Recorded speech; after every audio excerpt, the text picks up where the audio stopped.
Hi, good evening. Welcome to the second of the 2 June meetings of the Somerville Historic Preservation Commission. It is June 20th, 6:47 p.m., and I'd like to call this meeting to order. Before proceeding, I'll read off our boilerplate here. Pursuant to Chapter 2 of the Acts of 2023, this meeting of the Somerville Historic Preservation Commission will be conducted via remote participation.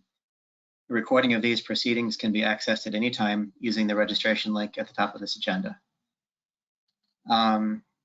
And welcome, as I mentioned. We'll do our little introductions for those who haven't met us before. With our commissioners, starting with Mr. Falvey. Hi there, my name is Ryan Falvey and I am a resident of Ward 2. Vice Chair Kelly. Hi, I'm Robin Kelly. I am the Realtor representative on the commission, and I am also a historic homeowner in Union Square. Shagnon. Hi, I'm DJ Shagnon. I'm a landscape architect and a resident of Ward 5. Thanks. And I am Eric Parks, resident of Ward 3 and architect, historic homeowner. And our staff with Ms. Chekowicz. Hi, I am Wendy Chekowicz. I'm a preservation planner and planner with the Planning, Preservation, and Zoning Division. Thanks. And without further ado, we have 2 alterations to local historic district property cases tonight, one of which I understand is going to be continued, but we'll address that when it comes up in the agenda. The first is HPC.ALT 2023.20 192 Central Street. The applicant is Eladio Salgado. The owner is Guy Morlo, and the applicant seeks a certificate of appropriateness to replace wood gutters with aluminum gutters. Is the applicant here tonight? Would the applicant and anyone who is part of the applicant team wishing to speak on this item, please raise your hand and you will be unmuted.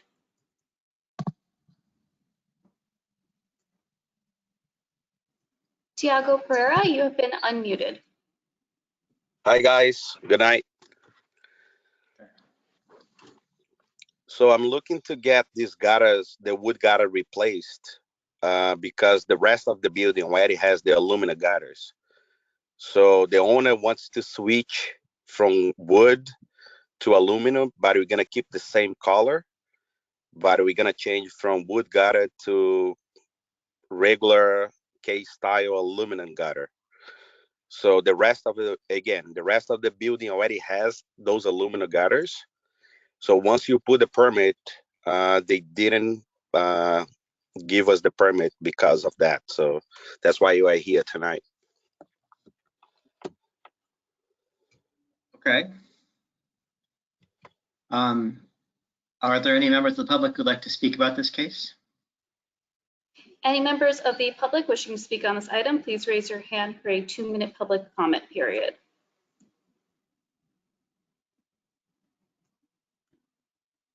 All right, Mr. Chairman, I'm going to go through one more time and see the list. Dave Athey, you have been unmuted. You will need to unmute yourself on your end to speak. Hi guys, can you hear me? Yes.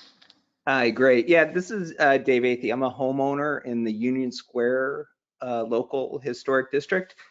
And my only comment about the gutters is just to request that the commission be sensitive to the cost of changes, because you know what I've seen, you know, for myself personally with a project that I did last year is that you know, sometimes you know, doing, you know, projects you know, to meet the guidelines of the ordinance is expensive.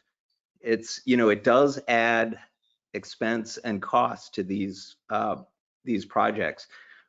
So I would just ask that the, you know, commission consider that in these decisions. Thank you. All right, any other members wishing to speak on this item, please raise your hand and you will be unmuted.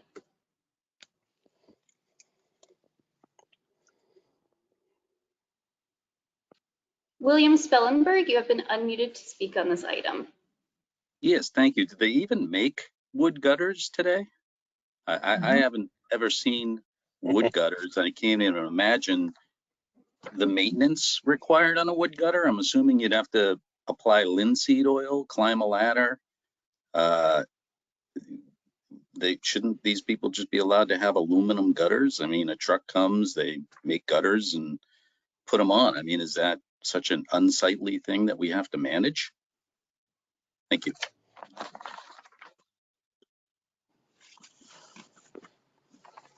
If there are any other members of the public wishing to speak on this item, please raise your hand.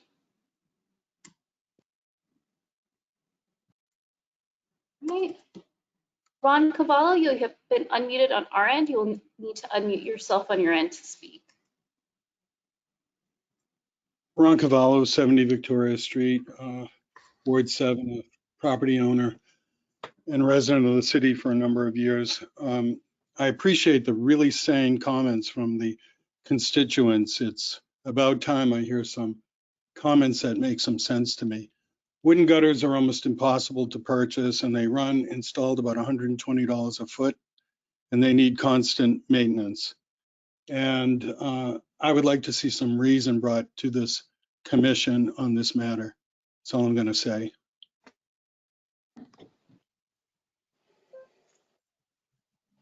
Thank you. Yeah, fuck you.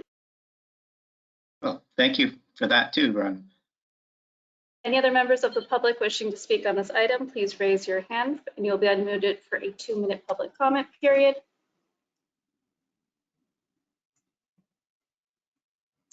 All right, Mr. Chairman, I don't see anyone else with their hands raised. I'm going through one more time.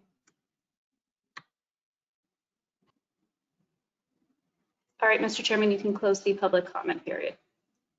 Okay, with that, I'll close the public comment portion of this case. And to answer, so there were some questions. Wood gutters are readily available. You can buy them at lumber yards.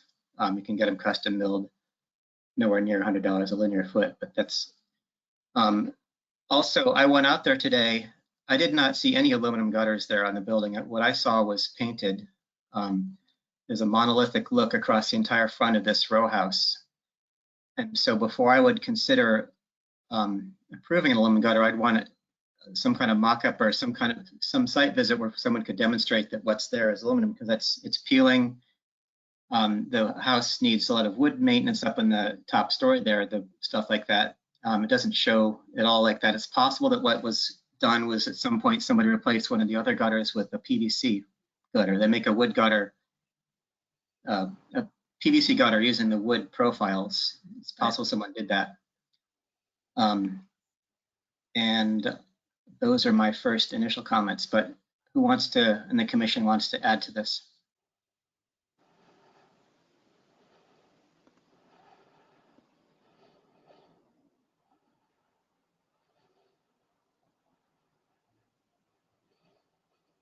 Actually, maybe we should have, is the owner, if they could address that first, because I was out there.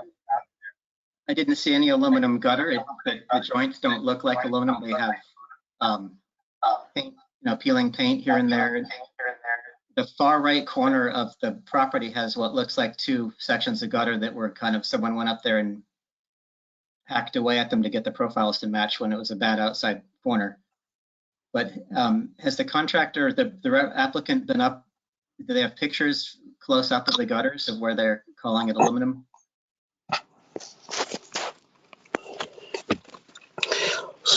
So I can get over that tomorrow and take some photos, because the building is a huge building. I'm not sure if you saw like the entire the facade, the front of the building, and now it has like a lot of different styles. I'll take a closer picture. I'll be happy to submit.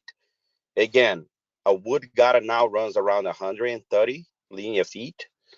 And of course it costs a lot of money to maintain. So if it is what it is, it is fine with me. I'm the contractor. I'll be making money on it. But for the homeowners, I'm really impressed that you guys keeping up this road, because from the street level, it doesn't make a lot of sense. You don't even see it.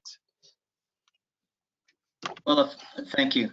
If you want replaced, from what I saw, if you replaced this section, it looks like you're showing 2 units worth of gutter. I don't know if you've contacted the neighbor next door to have theirs done too.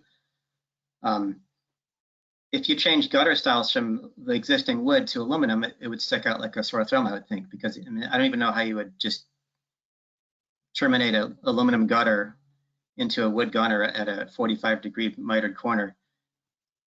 Yeah, so I just, they are not. Yeah, they're not connected. It looks like it's one, but up top is not connected. But Are I'll we be happy talking to about- take pictures. I'll take pictures. I'll send it over to you guys. has anybody else in the commission looked at the building and do they have thoughts on this?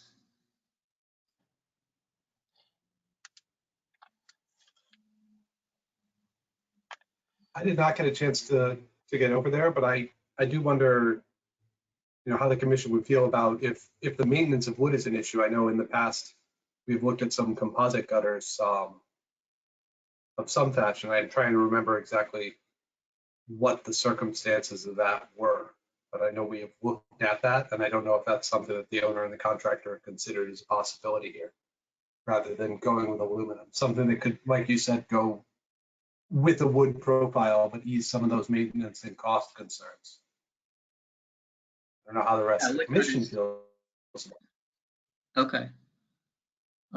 They do make a PVC gutter in the same profile of the modern wood gutter, which from what I've seen matches that. And I'm wondering if someone put some links to that on this building.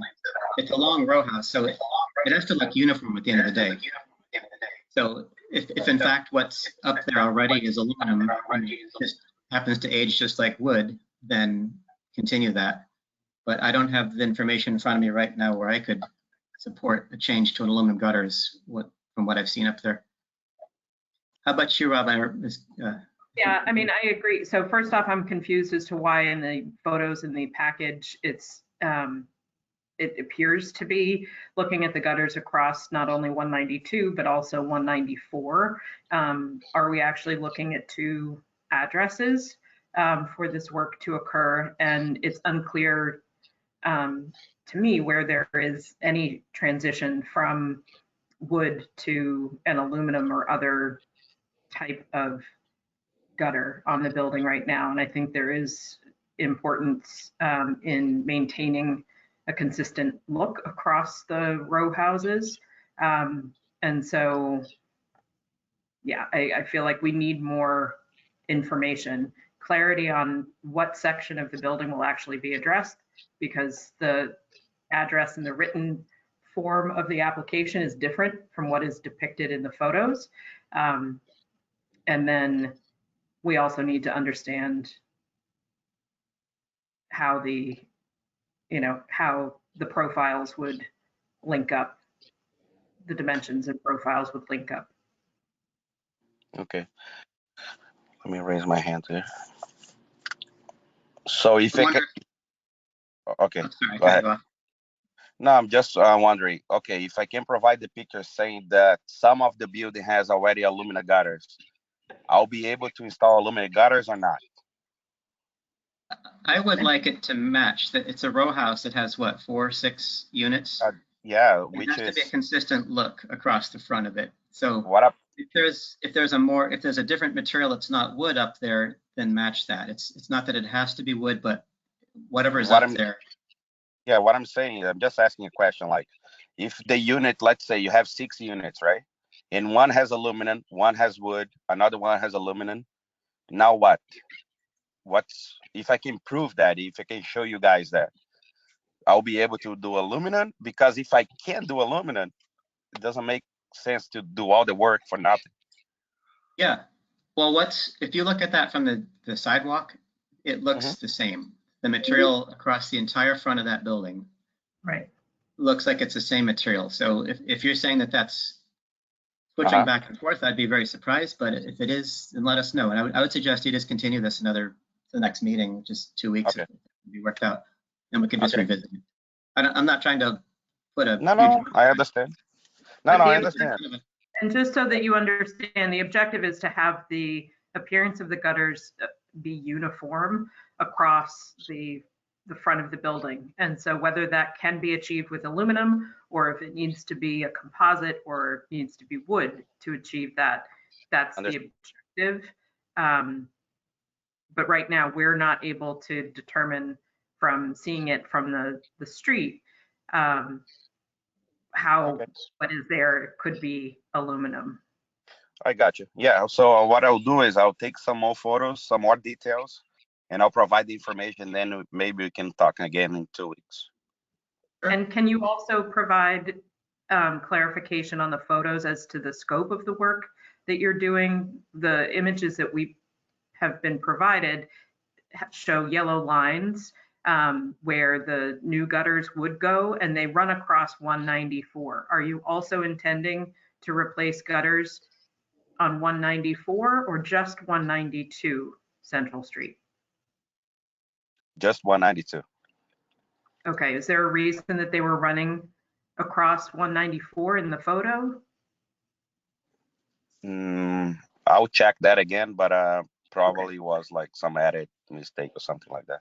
Okay, so if we could just get clarification on that to be clear where the work would be completed, that would be very good. All right, I'll go there this week and I'll get all the information for you guys. Thank you very much. So if you'll want to check it with Wendy or staff, we don't need to vote to continue. It's something you can, the applicant can initiate. Is that correct? You'll still need to, Mr. Chairman, through you need to vote to continue it. It's the July 18th meeting, which the legal ads have not gone out for, so we can definitely put them on the next meeting. That's not a problem, but you will need to vote on the continuance. Okay. So let's have a motion for that. And I move that we vote to continue this matter to the July 18th meeting.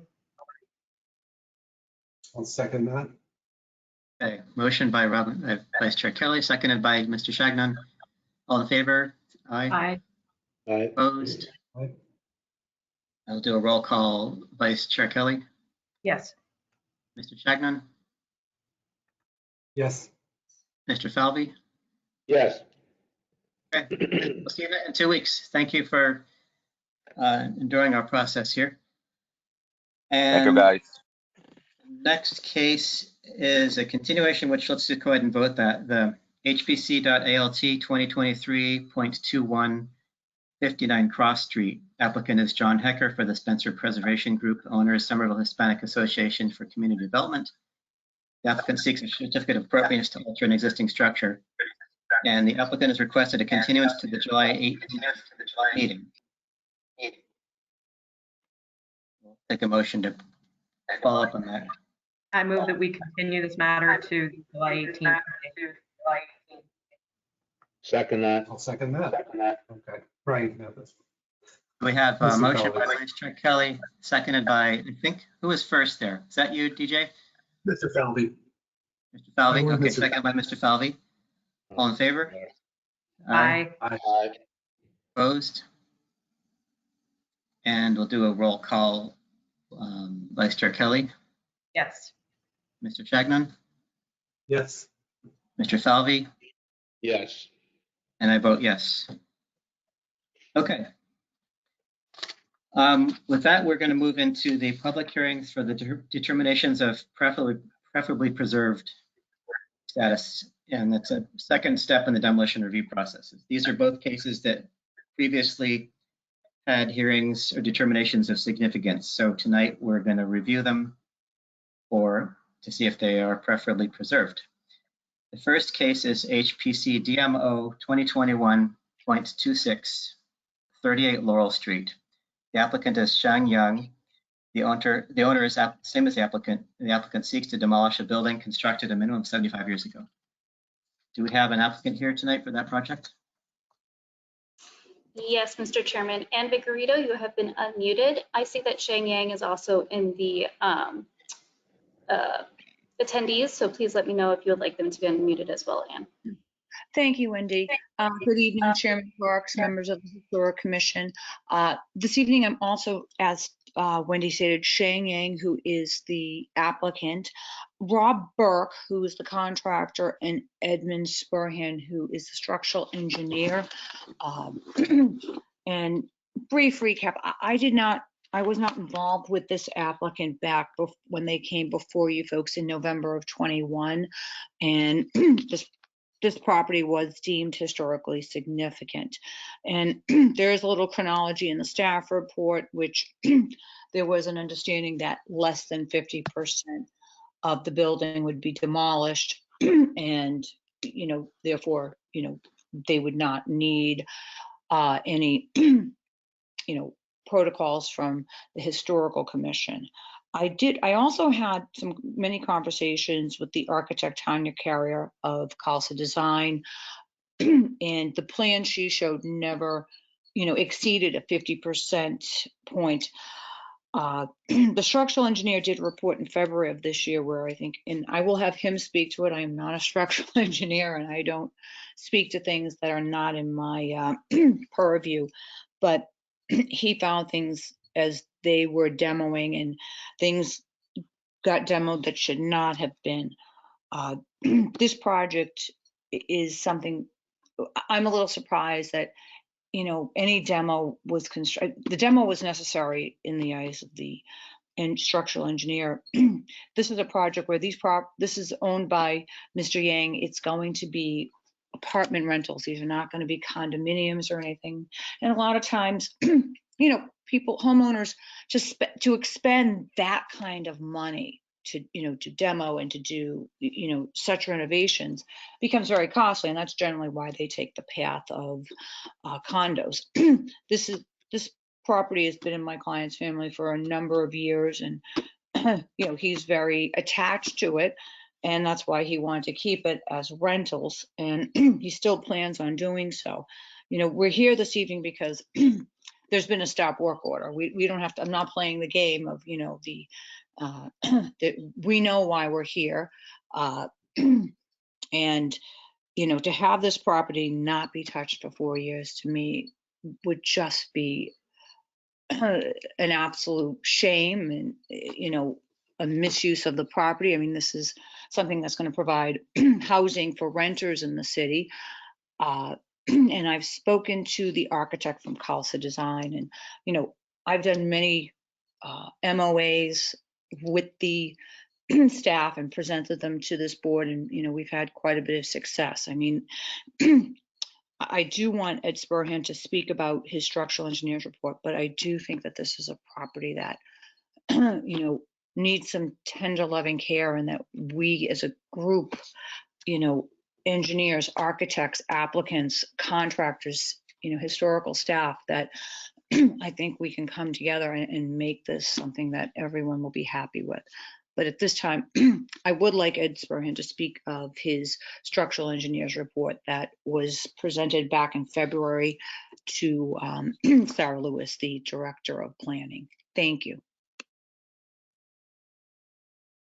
Mr. Chairman, through you, would you like me to unmute Edmund Spruhan, the structural engineer?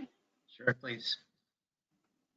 Edmund Spruhan, you have been unmuted on our end. You will need to unmute yourself to be able to speak.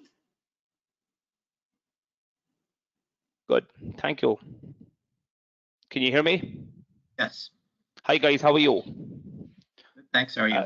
Good, so as Anne said, I got a call from the contractor, or from potentially Jeff, who was over construction control at Khalsa, to come out and look at the project in January. And at that point, we had seen that there was probably more demo done than was anticipated. So I had some conversation with the contractor on site there to talk to him about getting the various departments involved at that point to make sure that everybody was up to speed as to where they were. But back to so then after that, when I was told that they had gone too far, that it was an issue, I was asked to put together a report with my findings from the inspection, which I did, which showed a lot of deterioration of the wooden structure, and the front portion of the foundation, I would say, was somewhat salvageable, but the rear portion almost doesn't exist. It was almost built on grade. I don't know how familiar you guys are with the property if you've been back there to take a look, but I think any professional who would go back there would understand my finding regarding the back of the foundation. So if there's any questions or any of that good stuff on it, please feel free to work away. Okay, just to confirm, so when you did the inspection, what was left at that time was what we see now? Is that correct? I'm not sure, Mr. Chairman. So as of now, is the front wall still standing? Yes, I saw, well, I don't know. I haven't seen it in person, but the pictures show front wall, just a single story front wall and a side wall. Yeah, so I would say that was there. So I would say that was there. So to be fair to the contractor, I don't think he was trying to pull the wool over anybody's eyes or anything like that. But so personally, I don't often get into permitting in terms of historical or any of that. That would be the architect.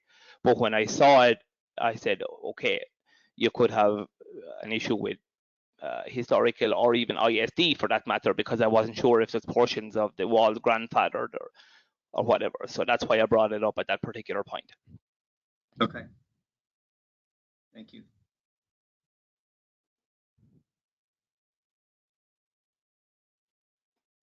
Could I ask a point of clarification through you, Mr. Chair?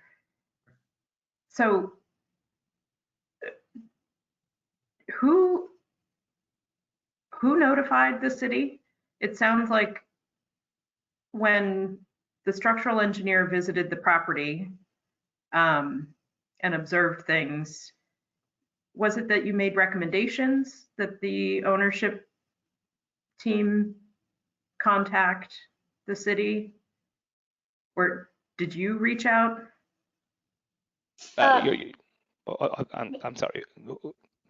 Mr. Chairman, through you, the city was notified of the illegal demolition by a neighbor who had let us know that that more demolition than they thought should be occurring was occurring. That's what I saw in the information, but then I thought the structural engineer was describing something different from that, that in January, at the time of his visit,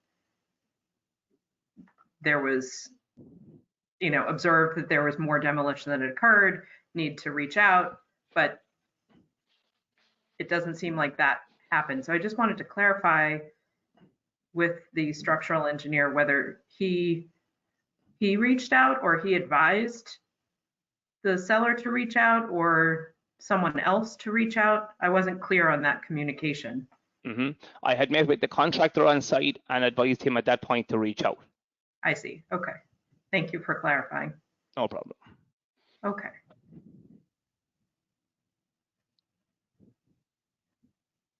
Okay. Attorney Figueroa, is there anybody else? I think you described some other folks. Anybody else who wants to speak at this point? Oh, I do think it might be important to hear from the contractor, Rob Burke, because when Mr. Spurham came out, the structural engineer, he did, and that was in January, as he stated, and then he did email Sarah Lewis from the director of planning, which probably was not the right person. It should have been ISD. At this time, it was just a structural engineer and contractor working. They contacted me well after this, and we're trying to piece together and make this be a much better situation. But it's my understanding that they had emailed Sarah Lewis this report, which the commission does have, and I believe, the contractor, Rob Burke, he can speak to that as well, because, when he saw what was, I think during the demo, what he observed, he knew that there were some issues, and that's why he asked the structural engineer to come out. So I would ask that I think, Mr. Burke is unmuted on your end, so I'd ask that he unmute himself and speak to this as well. Okay. Yeah, let's get on mute, Mr. Burke. Robert Burke, you are unmuted on both ends, so you can go ahead and talk.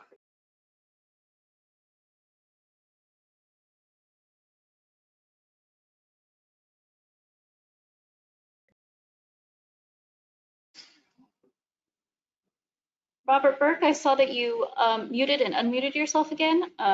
If your mic's working, you should be okay.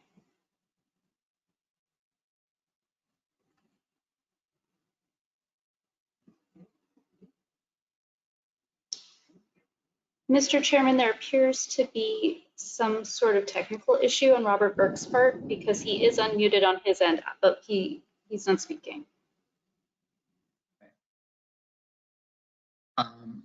Maybe is the applicant have anybody else that wants to speak in the interim while Mr. Burke tries to overcome those issues? Yes, I'm going to suggest that Mr. Burke maybe sign out and then come back in. Sometimes that does work. Edmund Sporehand can probably speak to the conversation. I mean, we're not in a court of law here. We're going to argue about hearsay, but the conversation that occurred, during the demo period when he was contacted, I think that might be the best at this juncture. And let me see if I can walk Mr. Burke through, signing out and signing back in.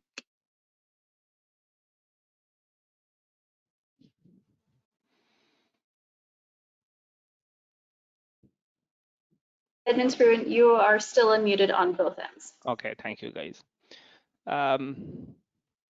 So I would say the conversation, what Anne said is absolutely correct.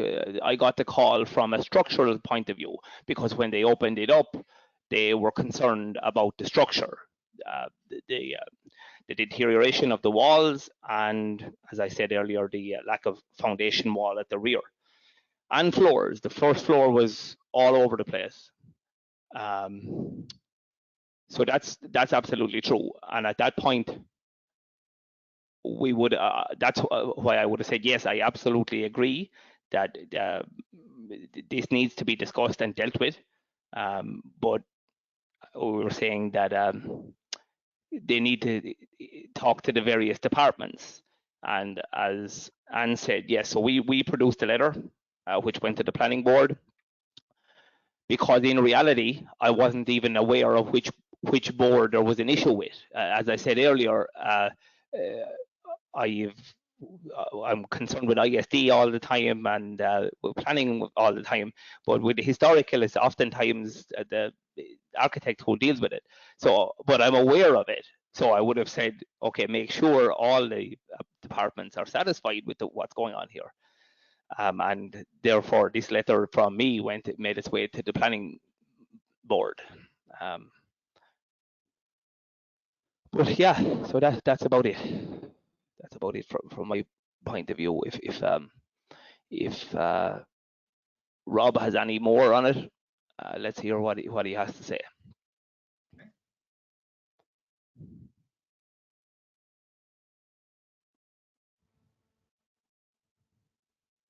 This is Ann Vigorito again.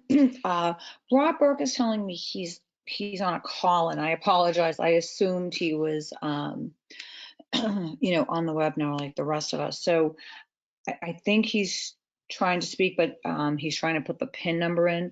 I don't know if staff sees him, as a call. If he's saying, is the PIN number 71106? Mr. Chairman, through you, I only see him as a normal webinar call. So just as a normal applicant, it doesn't say that he's coming in through a phone call. Apologies, Wendy. He's telling me he's on his phone, but I guess I'm confused. I've suggested that he sign out and sign back in. I know that often helps me when I've done these many times, but I don't want to hold up the meeting too long. I can.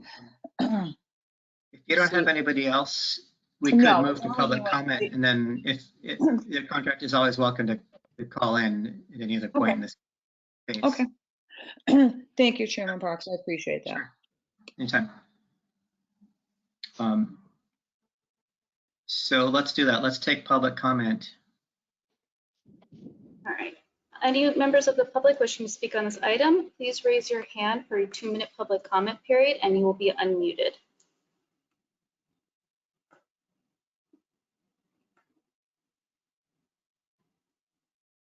Ron Cavallo, you are unmuted.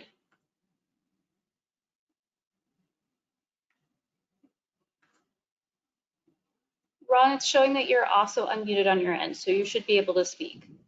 Now it shows you're muted.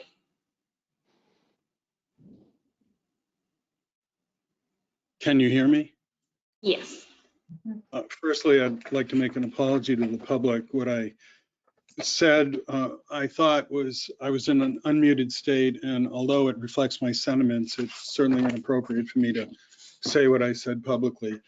Ron Cavallo, 70 Victoria Street. I own the large apartment building across the street from this building, and I have a significant vested interest in this property. This property has been in a state of extensive disrepair, and I attempted to get this building demolished, but for reasons that I won't go into, I was not able to submit my statements to the city. I don't want to look at this mess for the next year. I can tell you that. And my position about the city is it is in a state of decline and decay. And I feel strongly that this building should be allowed to be completed. Laurel Street is a street that is struggling to improve itself. It's got some wonderful architecture. This building is a blight, as are other buildings on this street. And I would love to see this building completed. I do not want to see this turn into an extended, protracted mess. And I also want to state that I know Mr. Spurian quite well, and he's a respected and excellent engineer.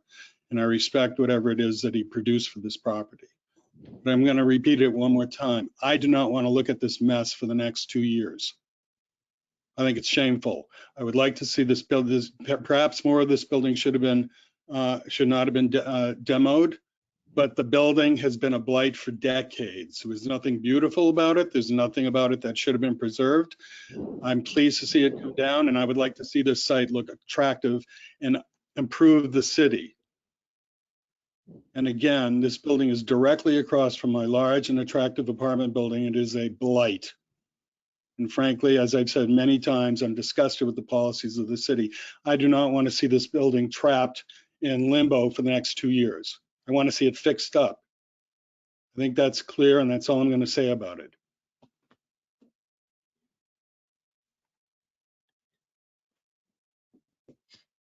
Anybody else?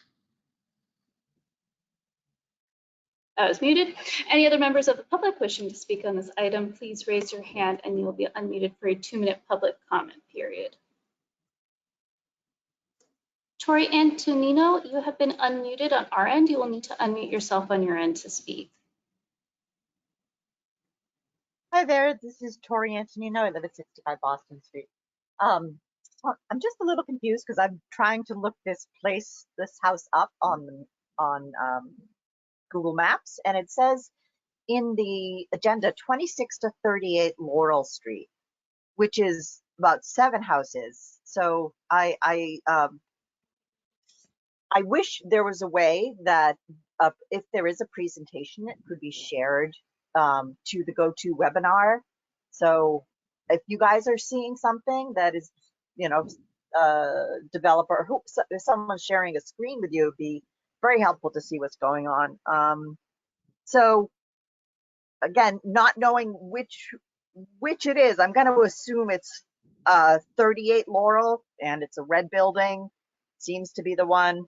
I just want to understand, I know you can't answer questions necessarily, but understand what happened. If a developer somehow did a demolition that they weren't approved for, that really breaks trust in a city and people in the community as well. And so I'm just curious to know what happened, how we're here, and if this developer again has done something illegal, went ahead of the demolition without a permit.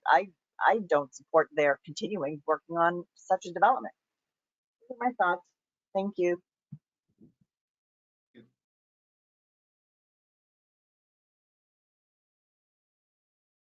Any other members of the public wishing to speak on this item, please raise your hand and you will be unmuted.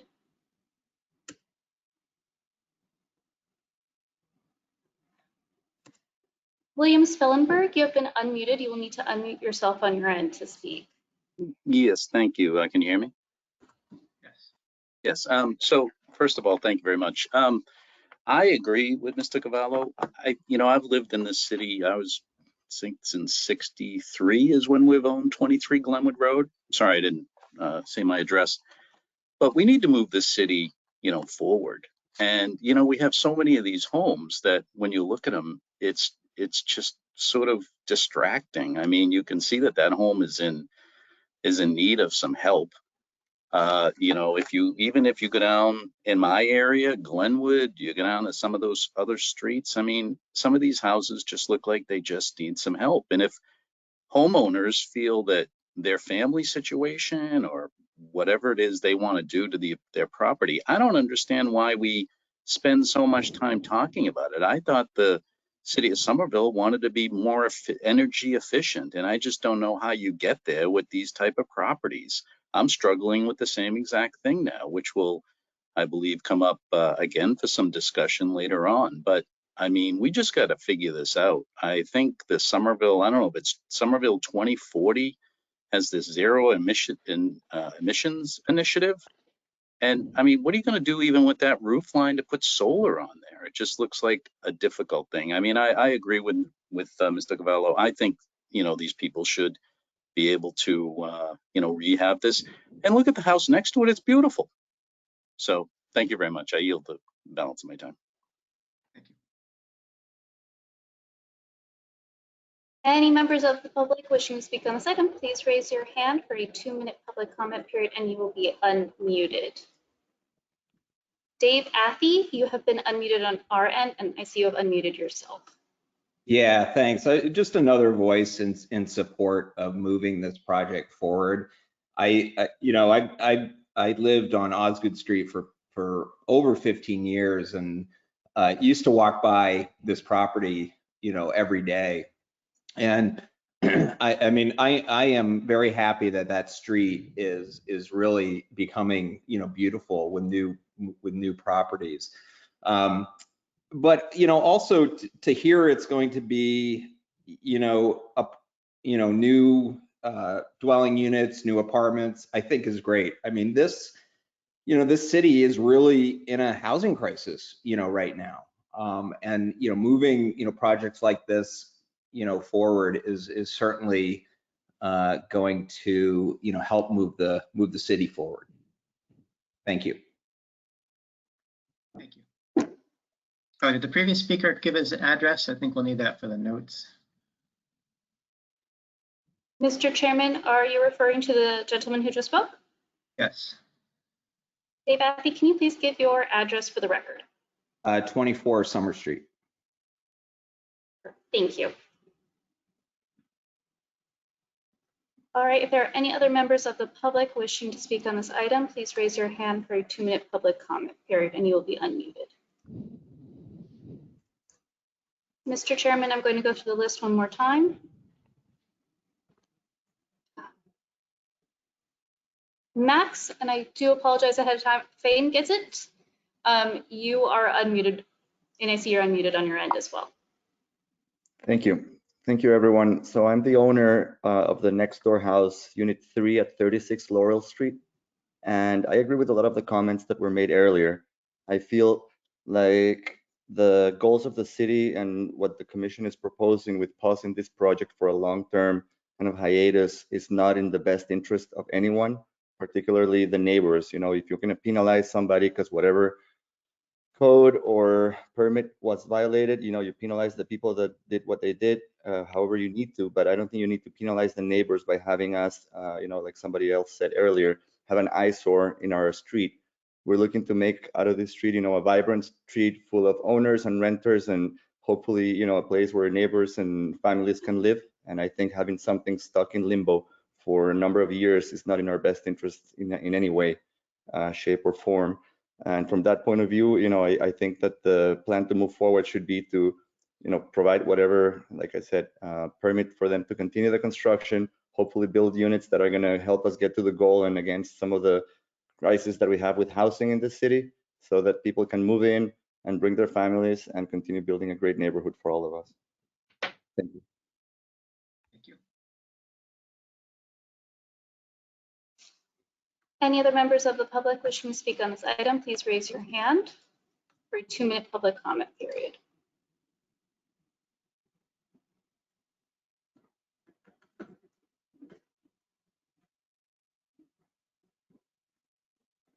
All right, Mr. Chairman, I'm going to go through the list again. Mr. Chairman, there are no other members of the public with their hands raised. You may close the public comment, and then I would like to address one of the individual's comments from tonight.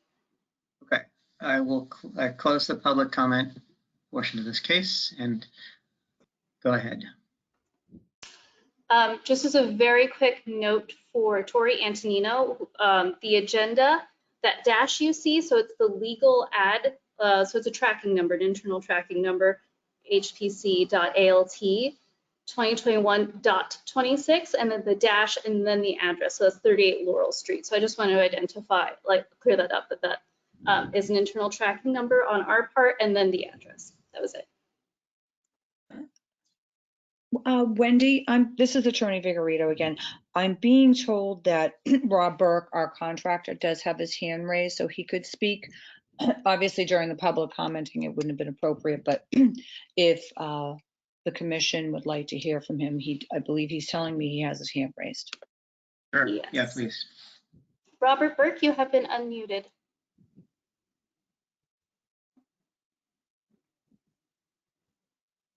Robert Burke, it also shows that you are unmuted on your end as well.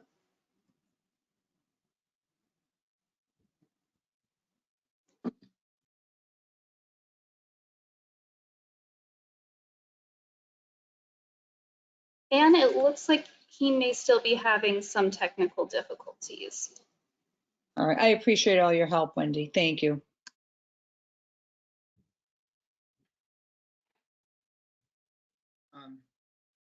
Well, we could go ahead. He's welcome to speak at any point. I think, obviously, we don't want to hold things up, but we could go ahead and talk about it as a commission. And just to clarify a few things, there are two different delays potentially. There's the one which, according to the ISD, because of what happened, there has been applied a 4-year delay on issuing any further building permits because Mr. Chairman? Yeah. I am so sorry to interrupt through you. I just want to know, because Vice Chair Kelly has had to turn off her camera. She is still in attendance. I just want to put that on the record. I can still see her here. She's just having internet connection, so her video is not currently on.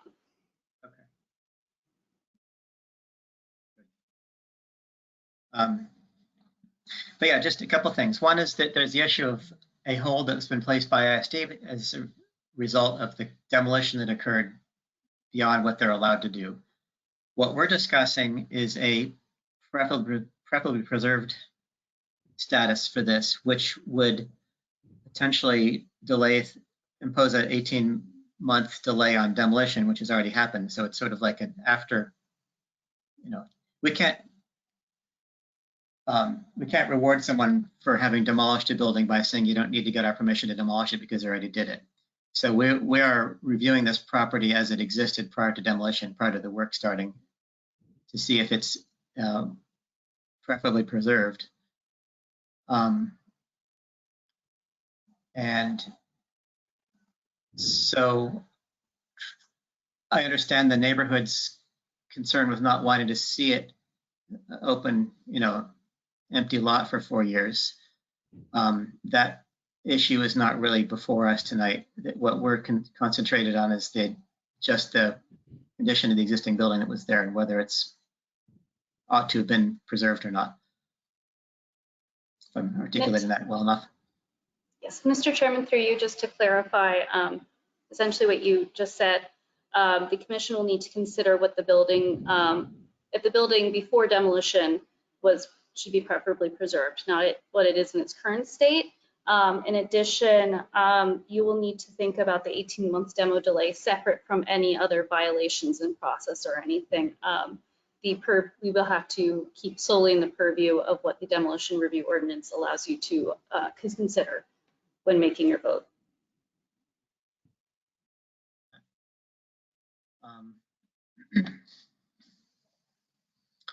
That's So, if I could. Oh, sorry, yeah. go ahead, Trevor. Go for it. No, I was just going to invite someone. I was going to ask, it was my understanding reading the violation letter though from ISD that their 4-month delay is to some extent conditioned on whether what was their phrasing? Hang on a moment. Was phrased as provides for a period of 4 years after the date of unauthorized demolition. As the building was demolished after being deemed historically significant, any building permits for the construction of any new buildings at 38 Laurel until 2/10/2026 will be subject to denial unless you are able to obtain relief from the Somerville Historic Preservation Commission for the demolition. So it's a little vague to me what would happen. What would happen if we said it was preferably preserved? Then there would be an 18-month delay unless there was some negotiation of a memorandum of agreement, at which point I would think that would then constitute the end of our involvement in it. So I'm not sure how it would, in theory, get to 4 years in any case, right? Unless, or am I misreading ISD's letter? Mr. Chairman, through you, I was speaking with my colleagues, and essentially what we can give you in direction in this is just to think of the determination of preferably preserved on its own, separate from any violation notices given from ISD or any sort of, I forget, citation, for instance, the 4-year delay, because that will be up to the building director of ISD, Nick Antovica, on how that portion will be handled and what's going on with that. So to think of it completely separately, and while you have that information, not to let it go into your decision making, and just think of what the building is before it was demolished and the 18-month demo delay separate from anything happening with ISD going forward. Gotcha. Thank you for that clarification. Also, go ahead. Yeah. No, if you had a thought, go roll with it. No, mine was unrelated and beginning to try to think about that process of thinking about the building as it was. So you had an also, so go for it. Well, I think it might have been the same thing, which is we are, before the excessive demolition that occurred there, they had a project that didn't require our review or input at all. So to me, I would think that the most we could expect would be that the portions of the building that would have remained for the project be recreated, basically rebuilt it exactly as it was. Obviously, I'm not going to recreate the part that was going to get enveloped or destroyed, the other 50%. That makes sense. And I have to say, I haven't seen the drawings for what's going to get built. I don't know to what extent they were going to obscure what was there originally, or if it involved retaining a good portion of it, 50% part of it. But I don't think it would be silly to, well, I wouldn't be silly, but to say that the entire building needs to be recreated so that it can become the original building that was there, so that they can then remove 50% of it to do the project that they could have done by right. Seems like a little bit of a shell game.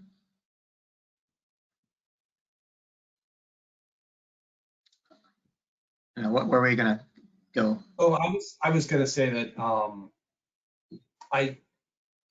if I was even around at that meeting, and I'd have to look back and see if I was, I have no recollection of the determination of significance decision from back in October or November of 2021. And I was wondering if we had access to the minutes to look back at what our findings were in determining significance. What were cited as the reasons for that? Or does that show up in the preferably preserved staff report? It might. Just that we determined it significant, it looks like. Shows up in the staff report. Mr. Chairman, through you, I can go ahead and find the decision for historic significance, and you can continue your conversation, and I can come back on and tell you what your findings were. Great. 1 second. Well, let's look at it. Let's just look at the building that was there. We have pictures of that from the staff report. It's a streetscape that it's not a monolithic building type. They're different. Each building has its own character.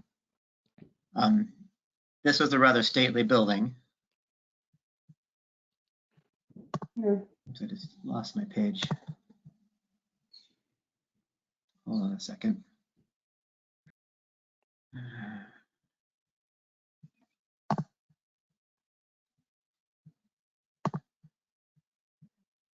How would you, so Robin, Vice Chair Kelly, you there in audio?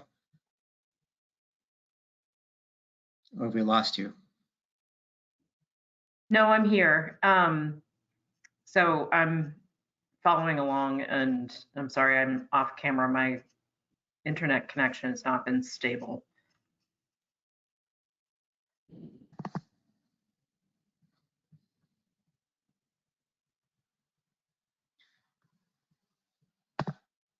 Oops.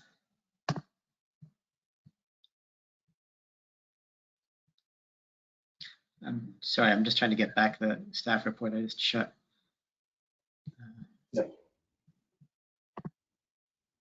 I mean, it's like looking back at the historical significance staff report, there's a lot of the details were, you know, it's as you said, it's a rather large building. It was probably once rather stately.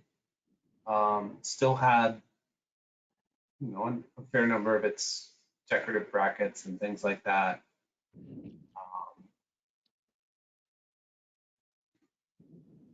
You know, walking up and down the street, I will say this one never leaped out at me until it was halfway torn down the last time I walked by it. It was an, oh, that's surprising moments, but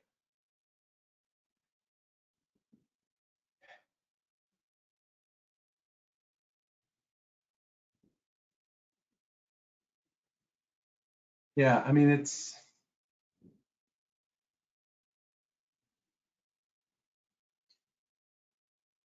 I think if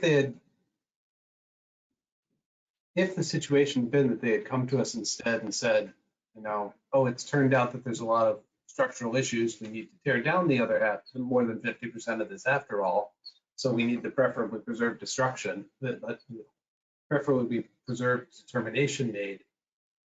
Trying to think about how I would have, where I would have fallen at that point.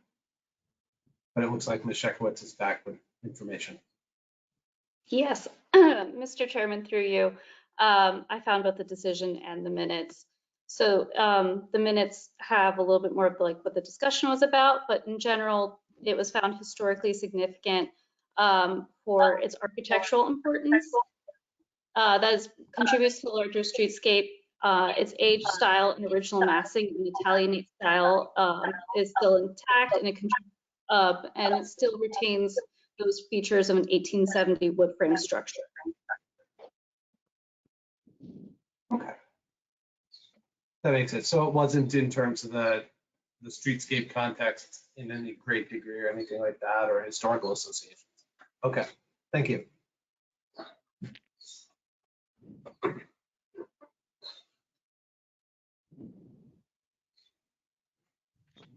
So my thoughts are that if we had reviewed this in the normal course of business, if the applicant had not, you know, removed this from the process with No. preferably preserved meeting, that, you know, I would have found this to be preferably preserved based on the things that we identified in the historical significance meeting. I know it's hard to sort of think about that now that the building is gone, and also to not be distracted by the, you know, number of things that had to go wrong for this to end up in the state that it is. But thinking back to, you know, before any work had been done, how I would have come down on this, I do believe that I would have found this to be preferably preserved because of the, you know, you could see the form and massing, and it could be easily restored and, you know, retained the double brackets and things like that, which, you know, a couple houses down, we've got 2 of them that have been updated. There's an Italianate just up the hill. You know, so it speaks to things in that location. So in my, I don't need more time on this for me to decide.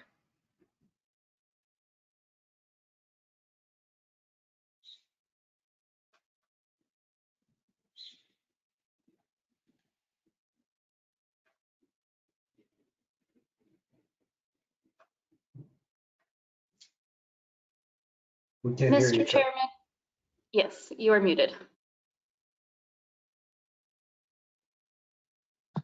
Thank you for letting me know. I'm looking through the maps in your staff report from this significance hearing to winnow out what was originally there versus what's been added and when. It looks like the original structure was just the Italianate, the gable, probably minus the dormers, stretching back quite a distance. And at some point they added the full front porch wraparound onto the right side. And then that appendage on the 3rd floor. So I know those additions were probably way back, so that they have been there for long enough to be considered part of their own historic character.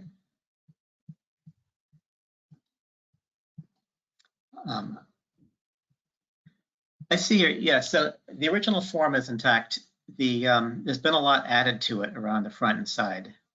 It looks nice. I mean, it's done well, except for the enclosure on the 1st floor. I'm not sure how I would lean. I probably would lean towards preserved status, probably preserved status. Not strongly. How about you, DJ and Ryan? Yeah, I think this feels like one where I would have been fairly on the fence. But it has a lot going for it. But does it stand out as such a shining example that, you know, given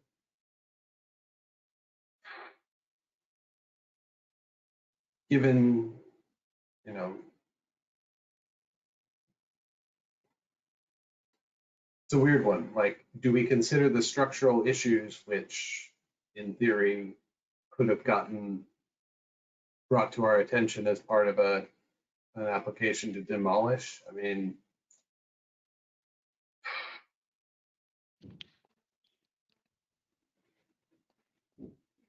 they weren't, but they could have.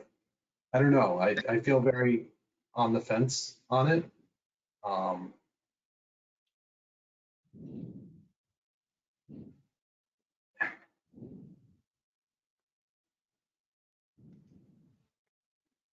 Yeah, it doesn't.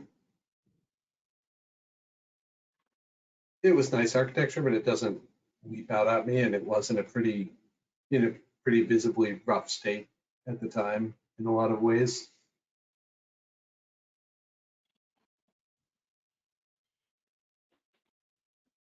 Yeah. That's where I am, sort of. Yeah. Very How on about the fence. Yep, I get it. How about you, Ryan? What are you thinking on this? Well, I appreciate all the comments that I've heard and can understand why some elements of that would encourage one to perhaps not demolish it, but I can't help but think about, how this process is just going to continue to be prolonged. I think it's pretty sloppy how we got here, unfortunately. But for pragmatic reasons, I feel so. I don't feel as though I have a strong belief that it needs to be preferably preserved. I could support the demolition of it and think that would benefit the neighborhood and the community by just moving on and having something, we're not making a judgment on the building that goes, I have no idea what that looks like, but one could only assume or hope that it would be an improvement over what we have right there right now. So I'm in favor of just moving on, I think, and not declaring it preferably preserved. I think that's a really dangerous precedent to set, because there were plenty of opportunities along the way for this group to have notified the city in a timely fashion as things came to light, and they didn't. And there are certainly lots of other property owners who would be very glad to just roll right on through.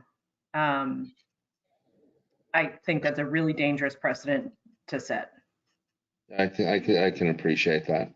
So I think it's a lot better, because the owner would have the opportunity to work with historic staff to come up with a plan that, maybe it is the same plan that they've had and that's agreeable to historic, or maybe there are aspects of it that could be improved. But they could come up with something, and, if they assuage staff and, have approval, then, obviously it's up to ISD. We don't make the rules regarding the delay in a building permit, but it doesn't seem like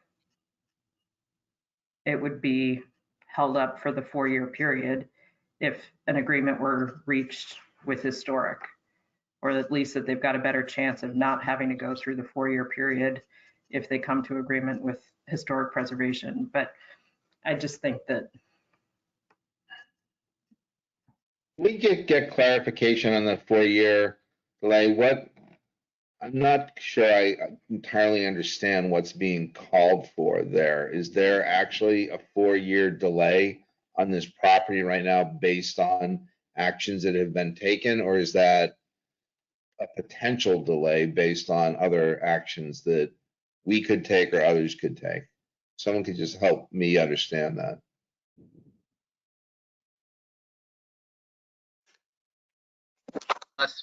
Staff wants, yeah, why don't you clarify?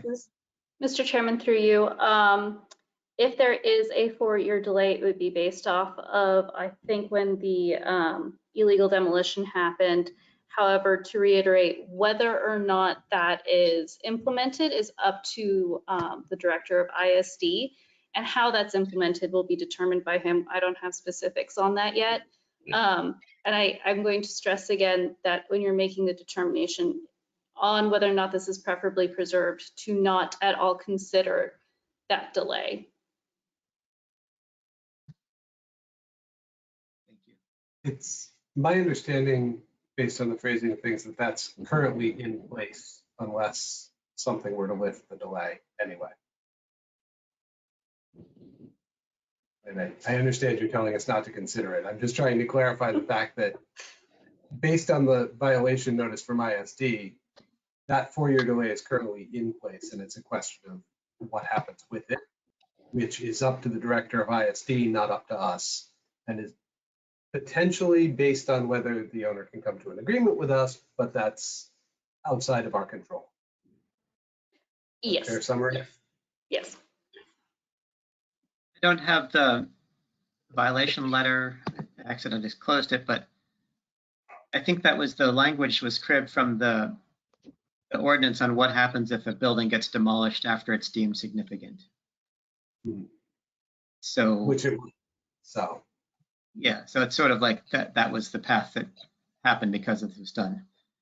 Now, yeah, realistically, if we found this preferably preserved, I think I would not feel comfortable going back and requiring a wholly different project that retains the entire structure. I mean, I don't feel like we could go back and change the scope in a big way. Like you can do less of an addition or whatever to retain this. yeah, But my end game would sort of be to recreate the portions of the building that were deemed to remain as they were, and maybe look at keeping them in a more authentic way. I haven't seen their drawings, so I don't know whether they were planning to completely cover everything up so you couldn't tell it was ever original or not, but maybe tweak it that way. So I would think that a MOA would be fairly easy to arrive at if it wouldn't be a matter of 18 months, but I guess that would depend on how things plan out. And I also don't want to do anything that would be construed as remotely giving any leeway because they went and demolished it. That's, I think, to Vice Chair Kelly's point there. I don't want to have any precedent that cuts any slack because they went and, to say, well, the poor, I do feel for the neighborhood because they're sort of like stuck in this position of either an empty lot for some period of time or not. It's sort of like kind of like, unfortunately, we can't really look at that aspect of this. We have to look at the building as it is, whether it's better preserved or not the consequences of their violating the rules the way they did. So I don't know. We could go around this. Anybody have any more thoughts to contribute? I guess my question is based on the described work, it looks like the plans that would have been put in front of us in theory, if this had come before us in the normal process, would have basically involved keeping a fair amount of the exterior on the first 2 floors, adding a side wing, and, it sounds like relatively significantly rebuilding portions of the 3rd floor. If I'm understanding the description of the building permit correctly, which to me, the stuff on the 3rd floor with the historic gable end and so forth was the more interesting portion of the original building anyway. I think it's sort of one of those moments of preferably preserved. If we didn't have that step because it would have kept below 50% demolition. Mr. Chairman? Yeah. Hi. So sorry to interrupt, but good to see you all. I just wanted to step in on this one here. I think the commission needs to consider that if you were looking at this as to whether or not it should be preferably preserved under a different circumstance, meaning this hadn't happened, you would not have the benefit of seeing anything in the building permit. You would not have the benefit of seeing anything, any sort of plans that have been put forward because you don't, well, I take that back. Actually, the building permit you would not be able to see, but potential plans, yes, you would be able to see those. So building permit information aside, you need to look at this as, with the building as it had been, not torn down, etc., what would your determination have been?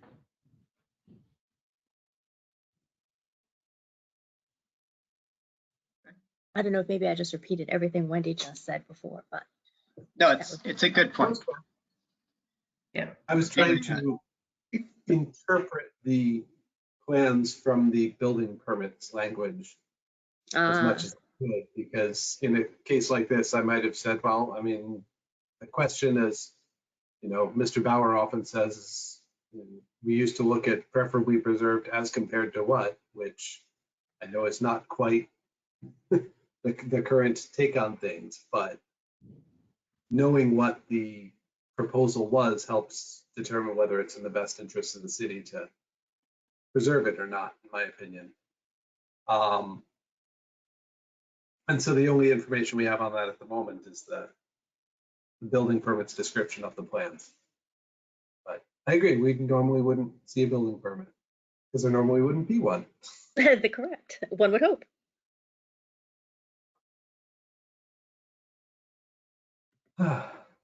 So I guess the big question is, ignoring that there's any project before us and just looking at the building as it is,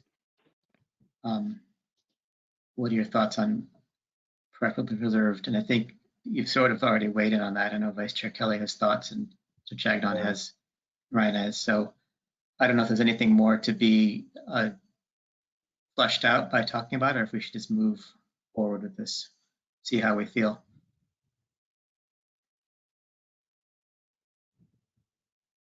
I move to vote to find the property historically, I'm sorry, that we vote to find the property preferably preserved.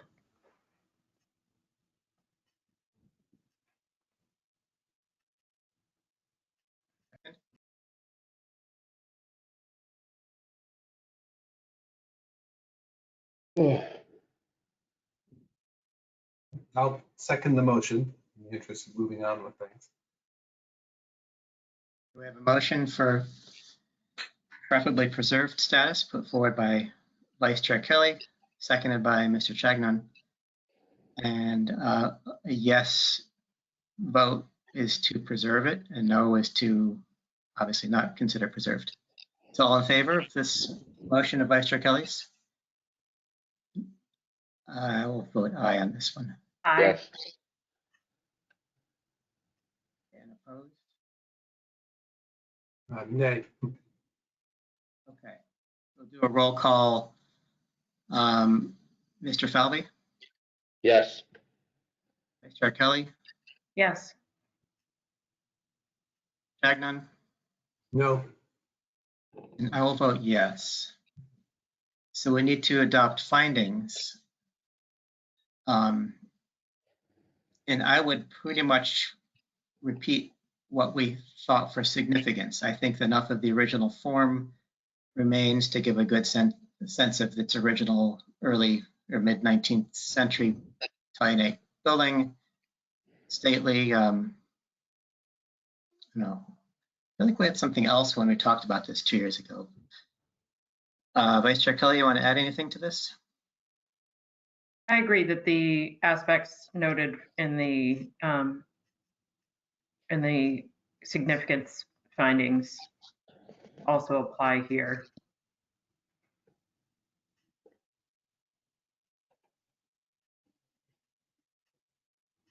Okay, if that's the case, then we could use a motion for adopting those findings. So moved. Second.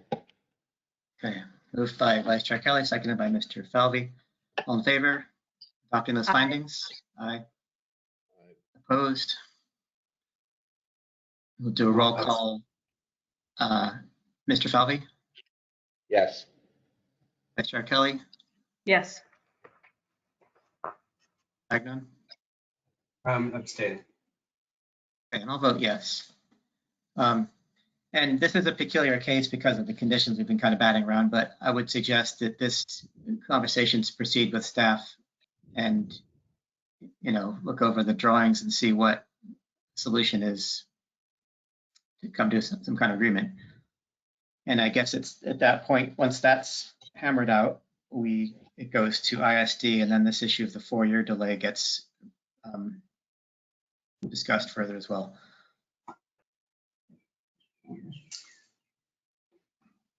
Okay. Thank you all. The next case before us here is 234 Pearl Street, which is HPC DMO 2023.03. Applicant is Barrows Properties LLC. The owner is Stuart Pitchell, trustee of the 234 Pearl Street Realty Trust. And it's an application the applicant seeks to demolish a building constructed a minimum of 75 years ago. This is a public hearing for a preferably preserved status. We heard significance last month. The applicant here tonight? Yes, Mr. Chairman. Adam Dash, you have been unmuted. Thank you. This is Adam Dash. Can you hear me? Yes. Good evening. It's Attorney Adam Dash, 48 Grove Street in Somerville. I represent the applicant, Barrows Properties LLC. With us tonight are Tony Barrows of Barrows Properties and Marilyn Modinger of Runcible Studios, the architect. If we could have them also unmuted. But I will say that this is a hearing on whether the two-family residential structure at 234 Pearl Street should be preferably preserved. As you know, we were last before you for a significance hearing on May 2nd of this year. And you may recall at that time there was a companion case before you for 236 Pearl Street, which abuts this property at 234. This commission did not find 236 Pearl Street to be significant. However, they did find 234 to be significant. Obviously, we need to take both down to do the project, but we are here tonight on the 234 piece of it. The structure is not unique or outstanding in any way, and it lacks any grounds for finding it preferably preserved. I would note, per the staff report, as I pointed out last time, the houses on this street were standard 2.5-story gable roof variety, favored for cheap, quick construction. It was converted at one point from 1 unit to 2 units, and there are a host of alterations made over the years, as listed on page 7 of the staff report, the original staff report for the significance hearing, with extensions, a dormer, portico entrance, porch top balcony, rear lean-to addition, replacement doors and windows, concrete steps, shutters, asphalt shingles, siding, and trim. So what you see is not the original massing or the original integrity. Marilyn Modinger actually wrote a report regarding the condition of the property, and I would like her to go through that now. We didn't do this last time because it was just a significance hearing, but I think it's relevant for now. And maybe she also can throw in a little bit about what the proposal is. Marilyn, are you there? Marilyn Modinger, you have been unmuted. You'll just need to unmute yourself on your end. And also, Attorney Adam Dash, I just want to let you know that Tony Barrows is no longer in the meeting, just so you have that information. Thank you. Okay, we'll soldier on. Marilyn? Hi, everyone. This is Marilyn Modinger, architect for the project for Runcible Studios, located in Cambridge. So 234 Pearl, as Adam already gave a sort of a summary on, has been altered fairly significantly in various cosmetic ways, in all the usual sort of ways that these homes get altered. Windows seem to be currently vinyl replacement, double hungs, as far as I can tell, and would have probably been wood divided light originally in the first period. Doors, same thing, replacement vinyl or fiberglass with some storm doors. The front porch is particularly sort of covered up or altered with railings and trim that are sort of the vinyl special. Likely would have originally been wood balusters and wood or some sort of wood sided wall or something like that. The siding and trim, same fate, mostly sort of vinyl. Since it's not within my purview or capacity to go up and start removing people's siding, I did not look underneath to see what was going on. But in my experience, a lot of times what is behind it has been is not in good condition, which is why they put the vinyl on. So it's impossible to see any of what would have likely been some original crown mold, rake, eave, soffit, corner boards, all that kind of good stuff.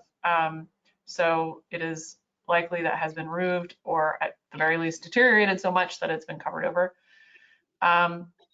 It does have some of the historical sort of shape retained, most apparent in the sort of the kickouts that That's what I call them. That happens sort of at the porch roof where there's sort of like a little flare. But again, I think that's vinyl siding stacked over decayed building parts underneath. So you know, I said in my letter, and just want to say here that you know, my background is you know, I'm an architect. My other degrees in history. I've done historic preservation field schools. Like this is important stuff to me, and I care about it. And I don't often say things like, sure, let's tear down a building, and that's fine. But I think especially in light of what is going on, what is the proposal that's proposed that that the developer would like to, Tony would like to put here, is just what the city needs. So especially here on this spot, which is right next to the T station. So a word or two about that, just so that it's clear. The plan here is to build a mixed use building with commercial on the ground floor that could be something hopefully super awesome for the neighborhood.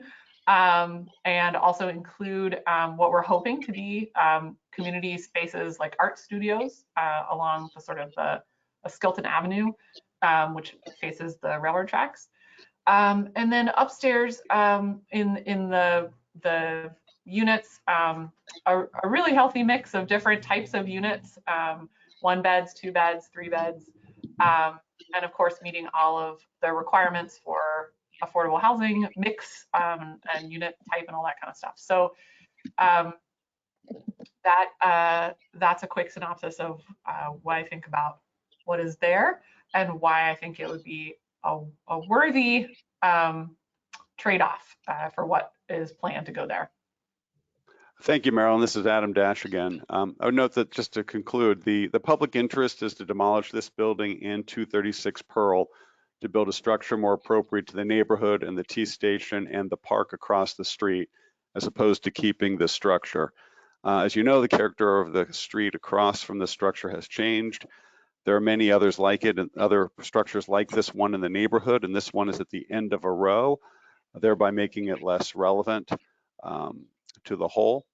The end game of redeveloping both 234 and 236 Pearl is to better address the need for housing in the community, better interact with the T and the park across the street, and that outweighs keeping the structure, which is not special or unique. Therefore, the applicant asks that 234 Pearl Street not be determined to be preferably preserved. Thank you. This is Marilyn again. I would also just add real quick that 234, to make the building work, you need both lots. So it would not be quite possible to make it work with our zoning analysis and following all the zoning rules if we just had 236. So that's why we are interested in both. Right. Thanks, Marilyn. Yeah, this is Adam Dash again. It's what I mentioned at the very beginning, but thanks for bringing that home at the end. That it's kind of like an all or nothing to do the project because of the nature. If you look on the map, you can kind of see the oddity of how these properties lay out. But thanks.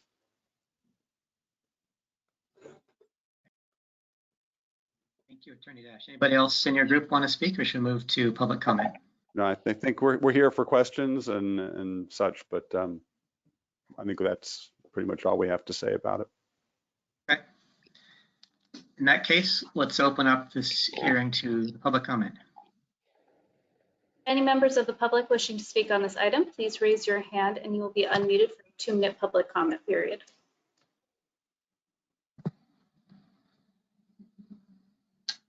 William Spellenberg, you have been unmuted. You will need to unmute yourself on your end to speak. I think it's a nice looking house. And actually, I would prefer to live across from that house that's architecturally styled like that than sort of the nightmares that I live across from at 20 and 24 Glenwood. I think that house looks like it's been well kept. I think it's sort of appropriate for that street. And I think that it should probably be retained. I mean, I've seen worse streets, worse homes on Glenwood, honestly, in much more decay, I would say. So I think it's a nice looking house. Thank you.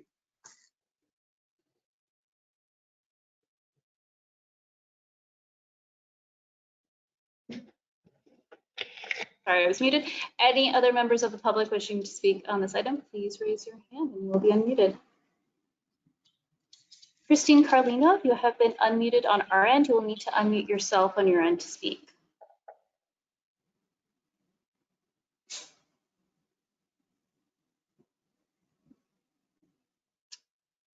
Christine Carlino, you are still muted on your end.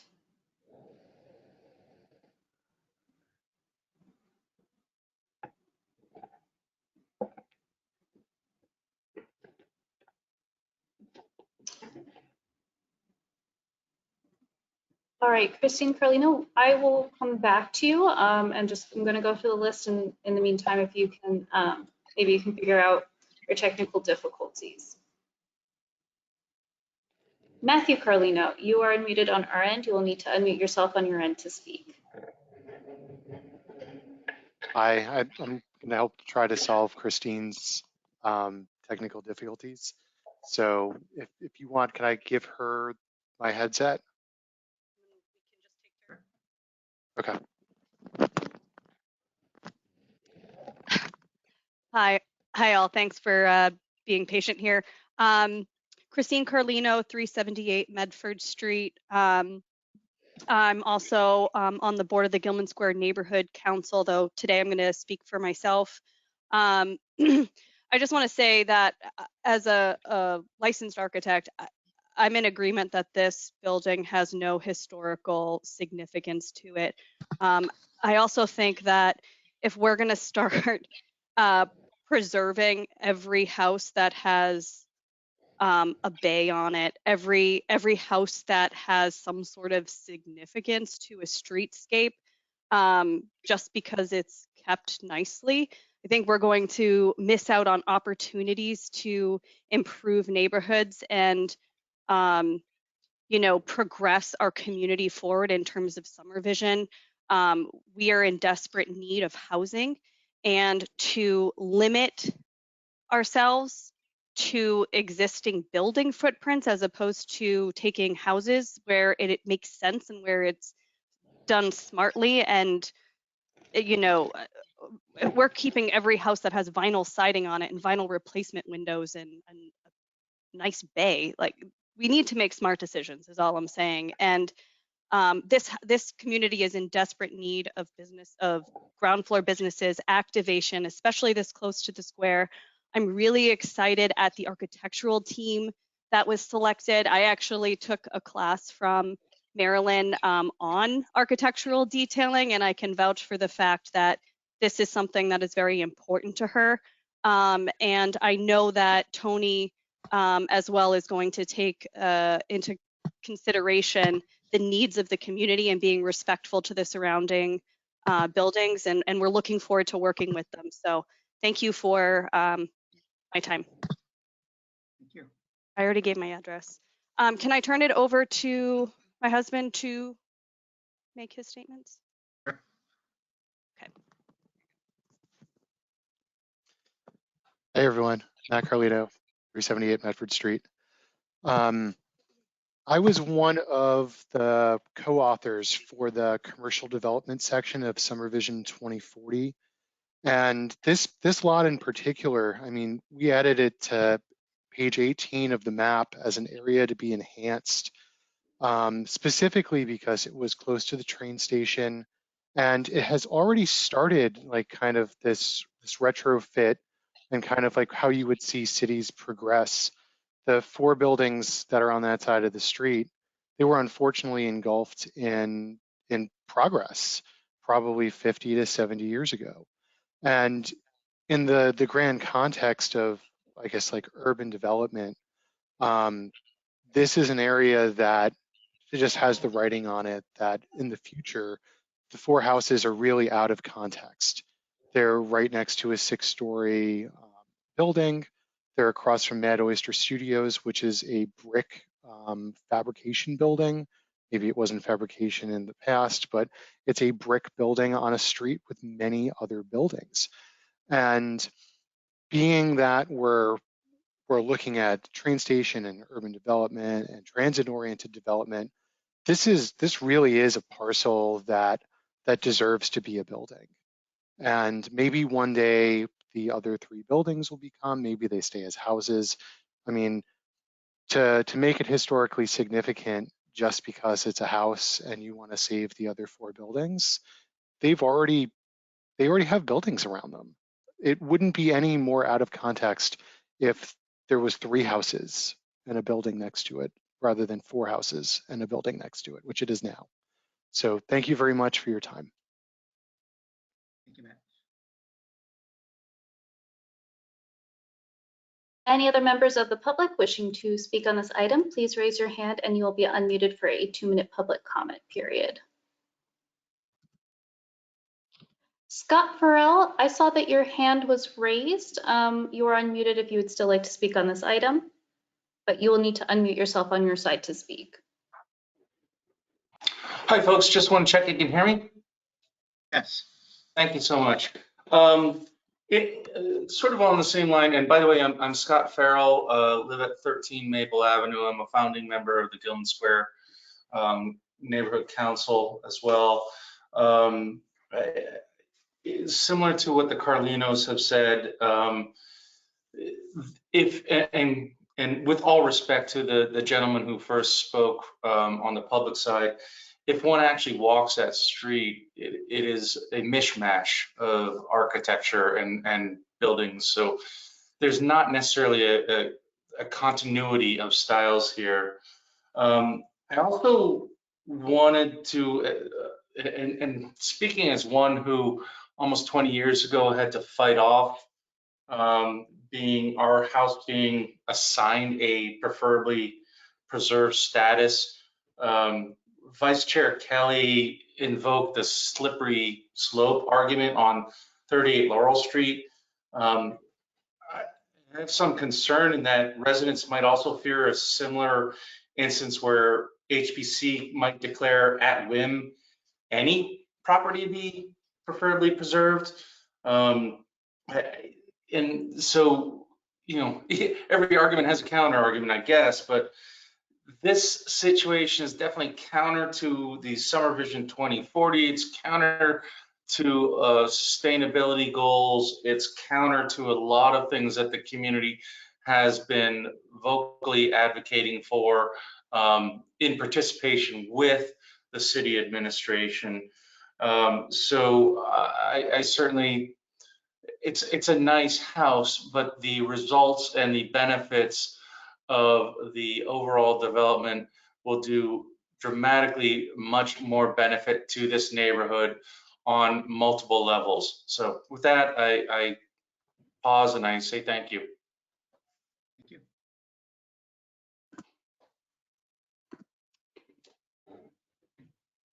Seth Hurwitz, you have been unmuted on our end. You will need to unmute yourself on your end to be able to speak.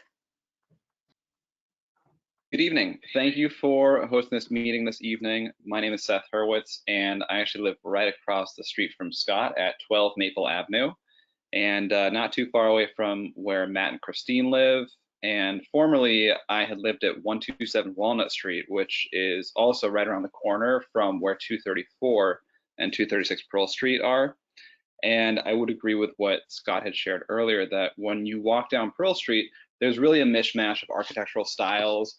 The buildings that are at the corner of Pearl Street and Walnut, I believe those are Somerville Housing Authority buildings, or perhaps they're some other building that are co-sponsored by the city. Those are beautiful buildings, and they're very large buildings. And every time I walk past them, I'm really happy to admire what exists there. I can appreciate one of the earlier gentleman's comments that the house at 234 Pearl Street is also a fine looking house. And I think that's wonderful that there can be fine looking houses next to larger buildings, but at the same time, what we're discussing is historical significance, and I don't see enough substance in the report from the previous meeting that suggests that this is such a historically significant building that if we were to demolish it, Somerville would lose something that it could never gain back in value. And in contrast, I think that the proposal to demolish the building and create something new there, just next to a T station, where we're hoping to have a beautiful park and a place where people can come gather, I think that there is an opportunity here to create something that is of genuine historic value, something where people can live, but also start businesses and can really enjoy the neighborhood and the character that develops from such a multifaceted and mixed-use building. Thank you. Thanks.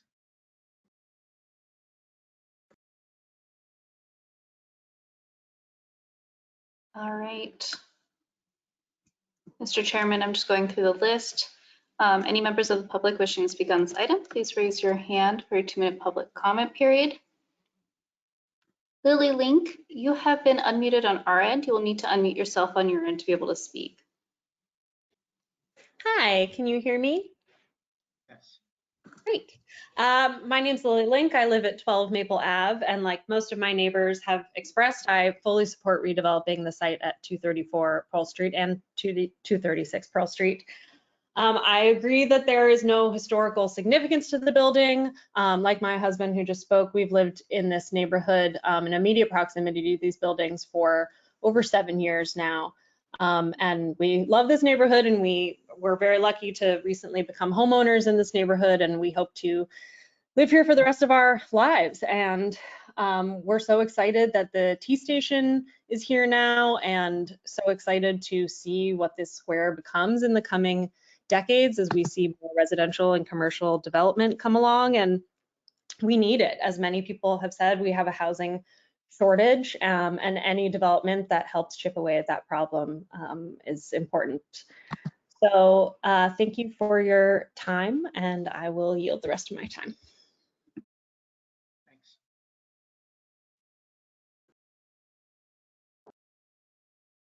All right, Mr. Chairman, I'm just going through the list to see if anyone else has their hand raised.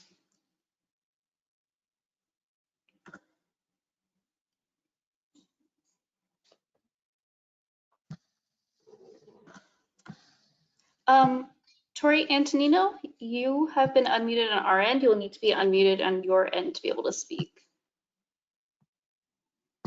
Hi, this is Tori Antonino from 65 Boston Street. A few things. I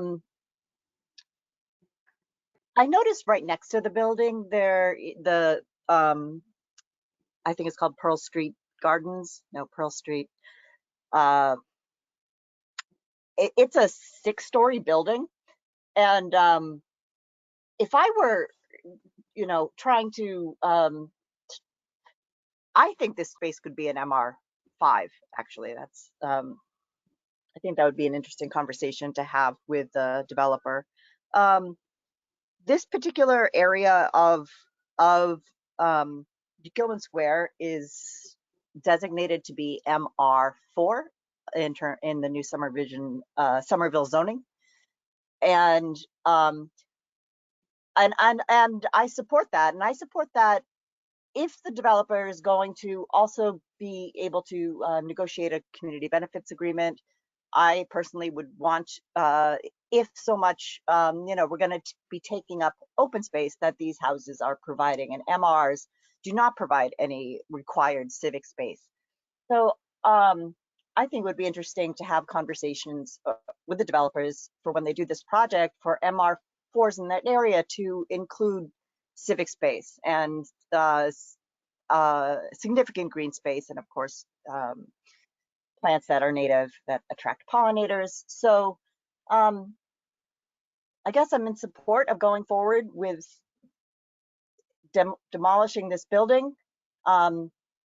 I don't know if the rest of the block is going to then become MR4. And I also just want to make sure that if there's any commercial or fabrication on this, sort of in this area, that it be preserved, because we are in desperate need for arts and creative spaces that fabrication provides. Thank you.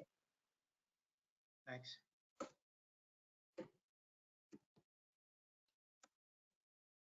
Mr. Chairman? Hi, sorry, I just wanted to interrupt. I know that a lot of folks have been talking about zoning issues. If you said it and I missed it, I apologize, but I think it's important for everybody in the audience to know who's making comments, that absolutely anything about zoning, the HPC cannot take into consideration. It has zero part of their decision making. They have very specific criteria against which they are supposed to make their decisions, and zoning is absolutely not one of them. So if you do have comments about zoning, we would recommend that, if this goes to one of the boards, planning board or zoning board, for any sort of relief, that is a time when you can definitely speak to that. But I'm sure that the board wants you to understand that, yes, they are, of course, listening to you, but they can't take comments about zoning into consideration when they make their decisions. So I think that is important for everybody to keep in mind as we go through the rest of the speakers, because I know we've heard a lot of that tonight. So just wanted to pop in there and say that. So thank you, Mr. Chairman.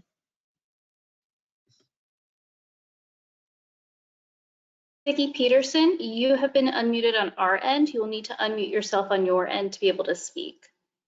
Thank you. I wrote a brief comment in the chat. I don't know if that counts or not, but I just wanted to add my voice to those who are in favor of letting Tony Barros go ahead with developing these two properties. I'm in favor of getting something started in the Gilman Square area, and my understanding is that what he has put together is sensitive to the needs of the community. Thank you.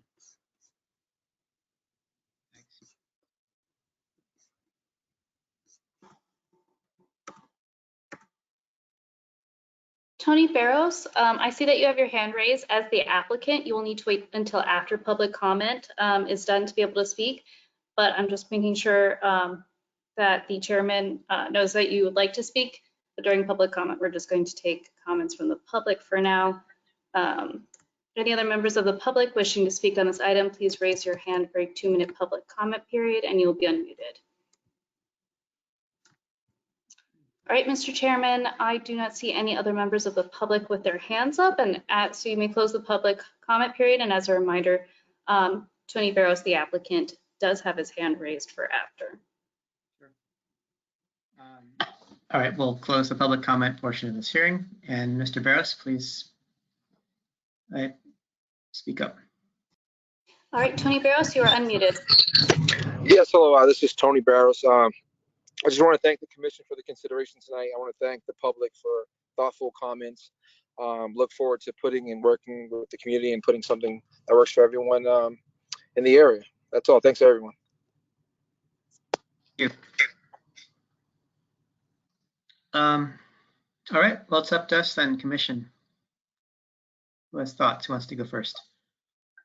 Well, I'll jump right in on this one. I believe I was, if I remember it right, I was a no vote even on significance. So I think probably not surprising, but my recollection of this property is that it's sort of there, and it's never made an impression on me.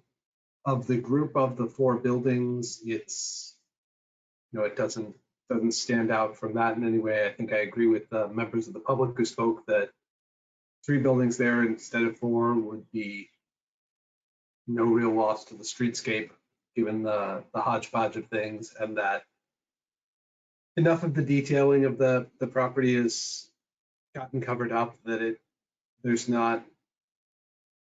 doesn't feel architecturally significant to me in that matter. And yeah, the form and the massing are there, but the form and the massing are pretty common to the city, and we were in danger of losing one of our last few, I think I might feel differently. But to me, it seems like, it feels very clear cut that in comparison to what could be there hypothetically, especially given its impact on the overall planned projects in principle, this does not, to me, rise to the level of preferably preserved.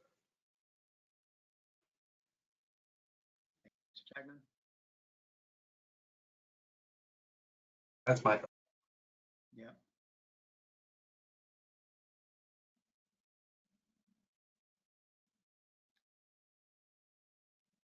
How about you, Mr. Falvey? Any thoughts? Yeah, I would support Commissioner Chagnon's take on the whole matter. Fully support and endorse that.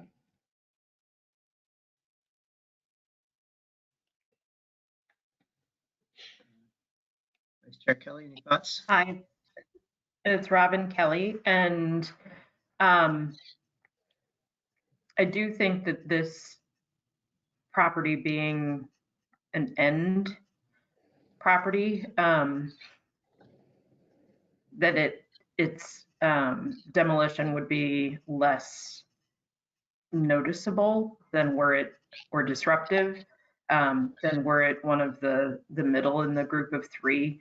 I do think that the history of the development of this area, which related to the train and coming through and transportation, that this new wave of development, which also relates to the reuse of the train line and whatnot. I do think that if we find the property not preferably preserved, I would like to see some conditions where there could be, some discussion of and signage and things related to the development of the neighborhood. The original subdivision was very much tied to the train line.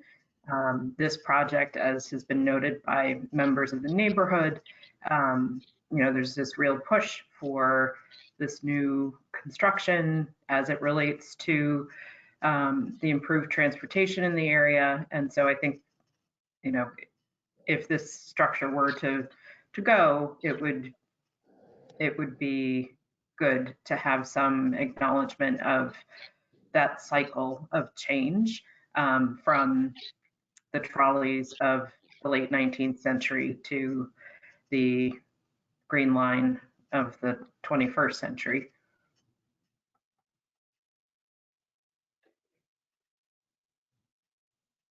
Cool, thanks. And I would say that I concur.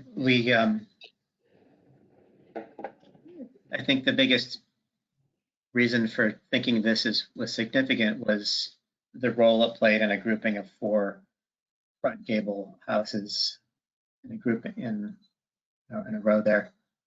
As Vice Chair Kelly said, this is the last one, and it abuts, and its soon to be replacement to the right will abut a much larger brick building. So in a sense, it'll just be creating something that belongs to that kind of character more than the houses on the lower side.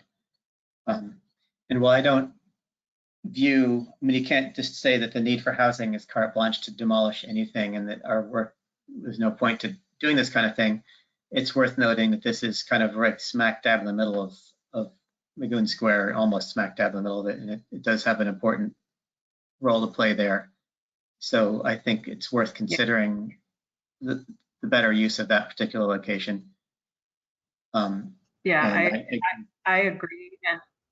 And just to add that the property's presence on Pearl Street is part of my feeling around this, that it's this would be a lot harder for me to let go of where this is side street, but because of its presence on a main thoroughfare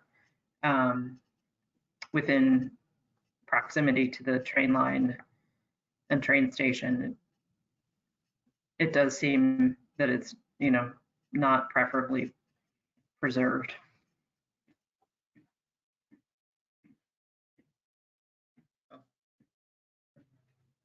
My thoughts.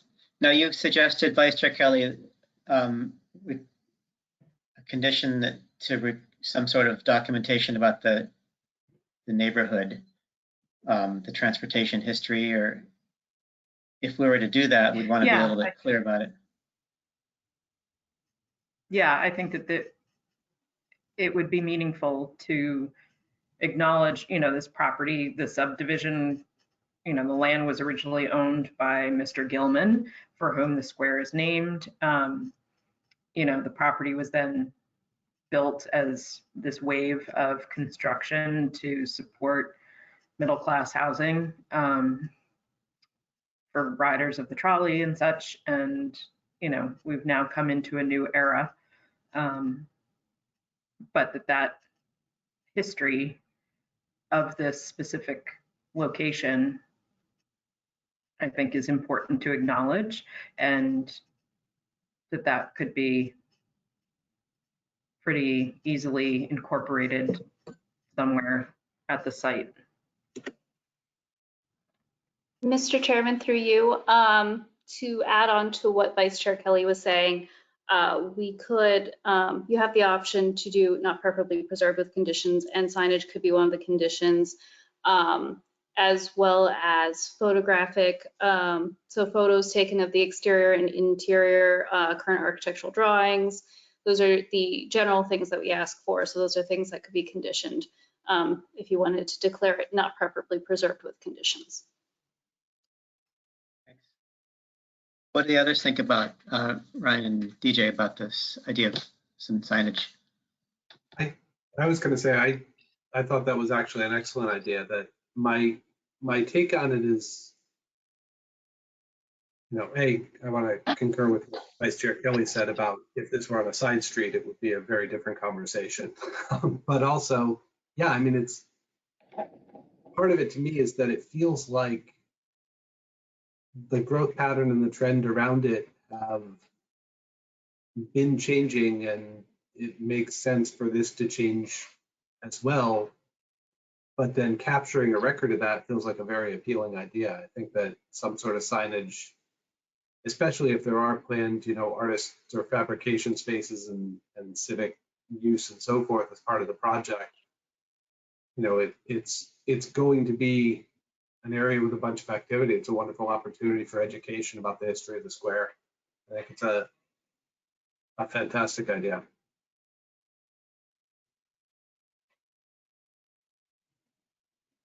Yeah, I think that sort of, and I would hope that there's a lot of that in Gilman Square generally, as someone who lives just up the street from Gilman Square. It's had a lot of transitions, and you know, whether it be this site or something else, this happens to be one that's a good opportunity for it. So I think it's a very small ask, and it could be kind of a nice touch for that area to do that. As for the details of it, I think, what do we typically do? Leave that up to be kind of fleshed out between staff and the applicant? Yes, yeah.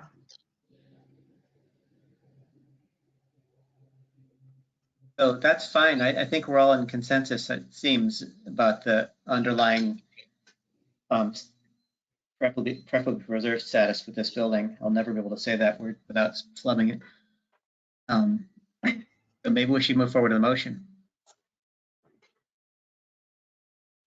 I move that we vote to find the property not preferably preserved with conditions. And a yes vote would agree with that. A no vote would mean that it would be either without conditions, or that it would be, how should we split this up? I don't remember how we do this. Do we first decide on preferably preserved and then decide on conditions? And take it as two parts? Not preferably, well, staff, what do you have the documents? This is one of our three options. Yes, I think in this case, it's the most straightforward to say not preferably preserved with conditions, and state the conditions. Okay. I think it's a little bit more straightforward that way in this instance. Okay. So yes vote would be that, and no vote would be not at all preferably preserved. A no vote would just be, Mr. Chairman, through you, would just be not preferably preserved without conditions. And I don't know, I know Sarah White is here, planner Sarah White, and she might know a little bit more if there would be another vote, or if it's not preferably preserved and it's done. I'm sorry, Mr. Chairman, through you. What was the question, Wendy, about a second vote? Yes, so Mr. Chairman, through you, if they vote not preferably preserved with conditions, if the vote failed, is it just not preferably preserved, or does it go for preferably preserved as a separate? How does that go? In this, well, the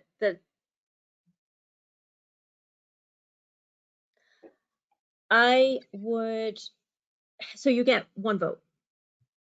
So I think that it might be, so it would probably be best to discuss it. I think you've discussed amongst yourselves. I've only been somewhat paying attention because this is Wendy's taking care of this one, but it seems like you're all on the same page that you think that the building should not be preferably preserved. Is that correct? Yes. That's what you've been discussing. Okay. So given that, and given how you've all come to that conclusion based on your discussion, I think that you would be okay, or you would be okay calling it to the vote that it's not preferably preserved with conditions, assuming that based on your discussion together, you all think that some interpretive signage would be beneficial. Yes. Yes. Yes. Yeah. Okay. So then I don't think you really have much to worry about in this instance, in that that you bring it to a vote that it's not preferably preserved with conditions, and that then you outline what the conditions are and bring that to a vote separately. Okay. I was just wondering whether it made sense to break things out and, to take a vote as to, to find the property preferably preserved, everyone votes no, and then follow up with, with conditions. But in this case where we see what the conclusion is going to be, we can just do it. Right. Straight away. And because Okay. you have that third option in the ordinance, it is there for this specific reason. So I think that is definitely the one that that you should go with. So. Okay. Thank you. Great. You're welcome. So I will, again, try to make this motion. I move that we vote to find the property not preferably preserved, but with the condition of interpretive signage to be worked out between the applicant and staff. I'll second that. Motion by Vice Chair Kelly, seconded by Mr. Chagnon for not preferably preserved with conditions. All in favor of the motion put forward by Vice Chair Kelly? Aye. Aye. Yes. Opposed? And we'll do a roll call. Mr. Falvey? Yes. Mr. Chagnon? Yes. Vice Chair Kelly? Yes. And I'll vote yes.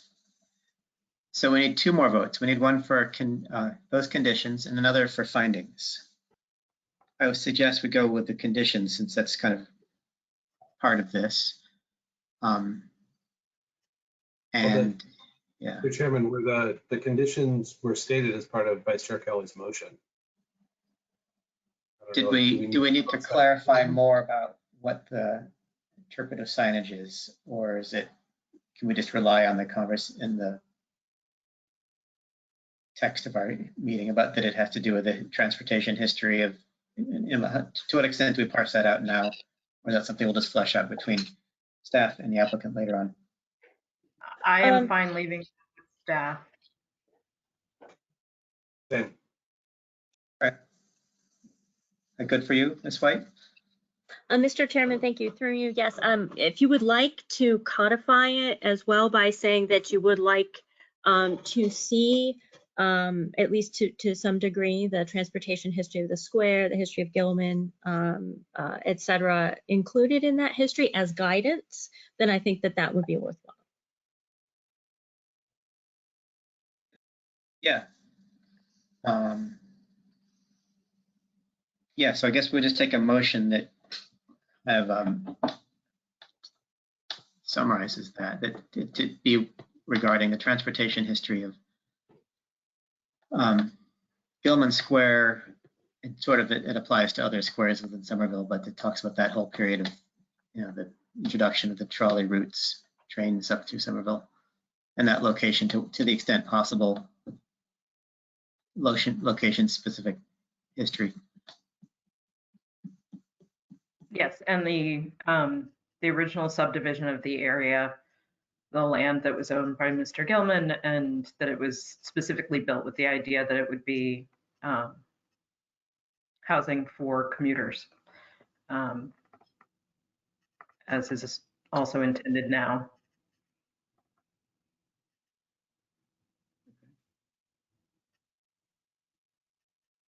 So we're looking for a motion that it adopts the suggestions put forward by Vice Chair Kelly as guidance for the conditions attached to the preceding not preferably preserved with conditions vote. That's circuitous enough for everybody? So moved. Okay, Second it. right? All in favor? Yes. Aye. Yes. Opposed? Mr. Falvey? Yes. Mr. Chagnon? Yes. Vice Chair Kelly? Yes. I'll vote yes.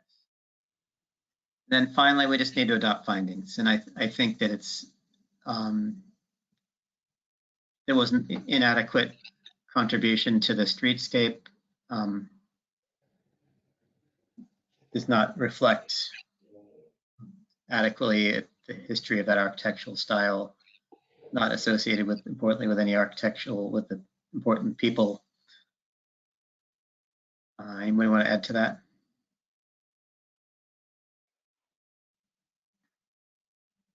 I would also add that it doesn't contribute significantly to the streetscape given its position in the group of similar buildings.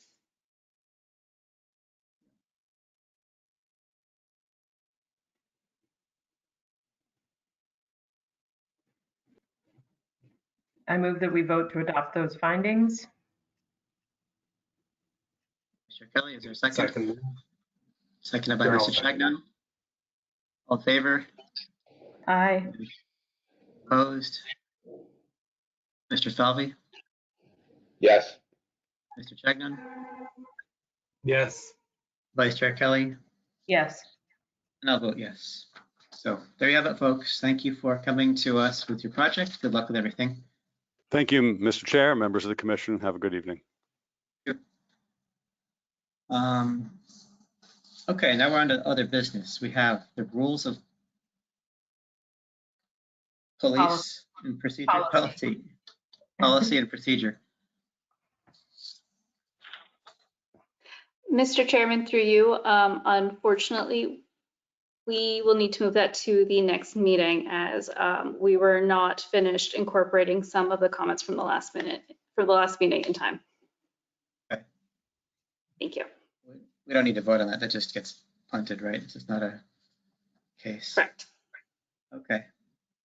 The next thing, I know this just came up at the last hearing, the Glenwood Road. I think this was something that kind of hit us spontaneously that we thought we ought to hash out or just suggest. There was a lot of discussion among people who live on Glenwood Road about the unique characteristics of that particular street with regard to the way it was developed, the collection of Mansard cottages that all kind of came to be at one point by the developer, discussion about development pressure, cohesiveness of the neighborhood. So it just thought that it might be worth bringing to the neighborhoods, suggesting that they might consider making a historic district in their street. Obviously, this is something that would be discussed. So in order for us to discuss it, we had to schedule it on a hearing, which is what we're doing tonight. Does anybody have thoughts about that? One thought I have is it would be helpful if Ms. Chekowitz is available or Ms. White to just describe to anyone who is who's listening in from the public, what that process would look like. Sure.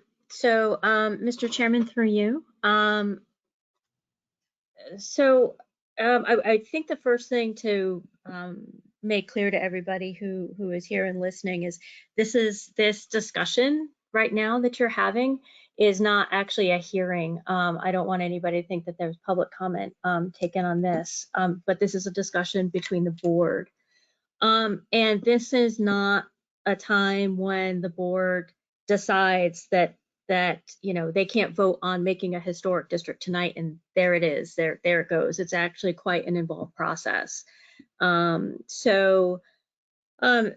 one of the things that's involved is surveying all of the properties that the board might want to consider in a new local historic district. And by survey, we mean doing historical research on all of the buildings that they are interested in potentially considering as part of a district. And that's called determining boundaries of a local historic district. That takes quite a bit of time. Actually, there's a lot of research that goes into it. And once the research is done, specific forms need to be created for the state. Based on that research, there are architectural studies of each of the properties on the exterior only that are visible from the public way. And then a report referred to as a preliminary study report is then put together where very specific concepts and very specific criteria are discussed and discussed in a certain way as required by the state. Once that report is completed, or at some point the commission decides, it can even be before the report is completed, they can vote to allow staff to pursue the study and pursue the writing of the report. The preliminary report is submitted to the state. Once it's submitted to the state and been acknowledged, the state has 60 days, calendar days to review it, make comments, make a recommendation, not make a recommendation. Their feedback is completely advisory only and has no impact on whether or not a district is created. It is the purview at the local level of the Historic Preservation Commission to vote to create that district and then move that recommendation forward to the City Council for their vote on it. And irrespective of whether or not the council votes to create a district or to not create a district, a final report with the results of the vote and any additional information about any of the properties is then forwarded to the state, along with the survey forms. So any survey forms created will live in perpetuity at the state. They just, if a district is not created, they wouldn't be associated with a historic district. But it's important information for the state to have on various cultural resources that we have throughout the Commonwealth. So it's not an it's a lengthy, it can be a lengthy process.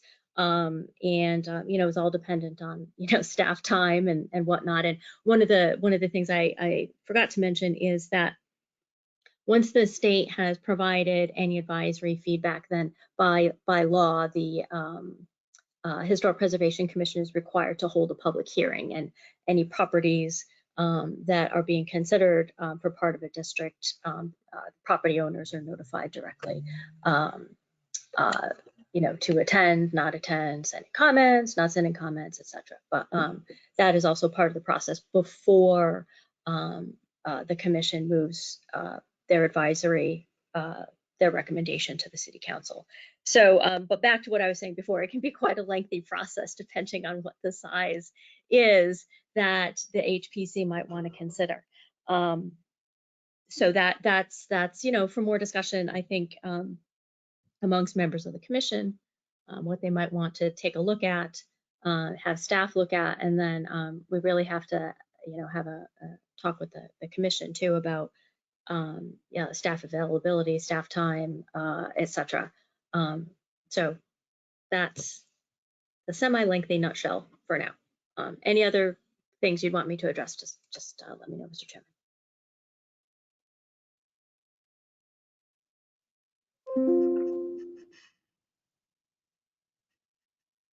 Thank you, Ms. White, for that.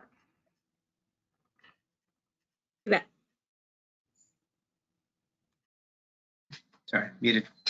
We've had some great instances in the past where a neighborhood kind of bands together and wants to pursue that, and another streets get. So this just seemed like that sort of a situation. And obviously, if anyone's listening, this is not a vote tonight to roll through it's, as Sarah said, it's a long process. And we can't even discuss that without this being on a public hearing. So that's what we did tonight. Yeah. On our agenda. It certainly seemed to Sorry, be. public meeting, I'm sorry. This is not a meeting meeting. portion. There's no public comment portion Right.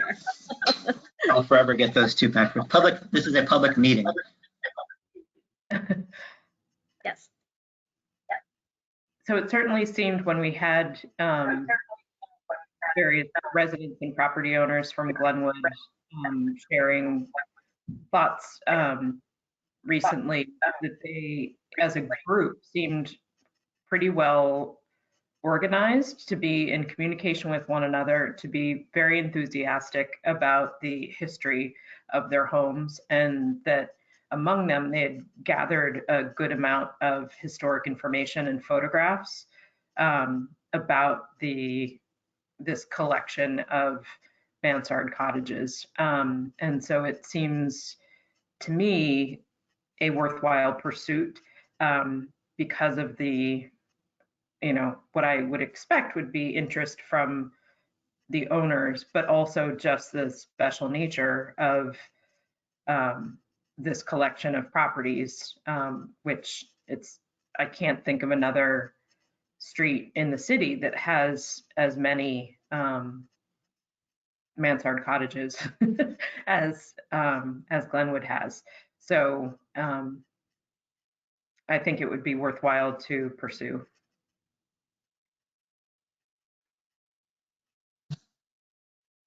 Mr. Chairman, may I ask a question? Sure. Mr. Chairman, through you, and Mr. Chagnon, I'm so sorry. I had to mute you because I was getting feedback from you were on mute, so sorry. So my question to the commission, specifically to Ms. Kelly, but to the commission as a whole too, is the commission's initial thought about solely Glenwood, or are you thinking Partridge as well? Are there surrounding streets that, from what you see, should also be considered, either for thematic reasons, architectural reasons, social history reason, etc.?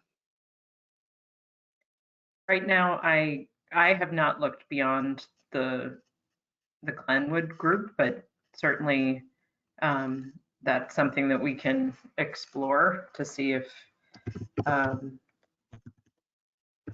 it would make sense to kind of loop in other areas. Mr. Chairman, through you, if I could I request then that the commission, takes a look at surrounding streets, be it Partridge, be, whichever ones you feel are appropriate, so that you get a sense of the cadence of the development that happened in this area, as well as architectural similarity or dissimilarity. It's fine if houses are not necessarily similar, but there is a, you don't have to have rubber stamp mansard cottages everywhere in order to have a district. They can show a lot of different things, such as the one that we did on Central Street, which shows, there was a thematic connection between all the properties that were selected. Plus, they showed just about every major period of architectural development, which I think was also key to that area. The land ownership, it was key to that area. So there were a lot of things that tied that together, and that could end up being the case here as well. So if I could ask that between now and the next meeting, that the commission go out and just, as you're driving around, just, drive around a couple of times and, just take a look at the houses or take a walk or whatever, and obviously stay on the public way. And just, so that I can, we as staff can get a better sense of what you're looking at, because what you might consider might be different than, say, what we as staff might consider. For whatever reasons. And, a lot of times too, when you are undertaking the research, you find, that's what it's all about, right? In part, you find other things that end up linking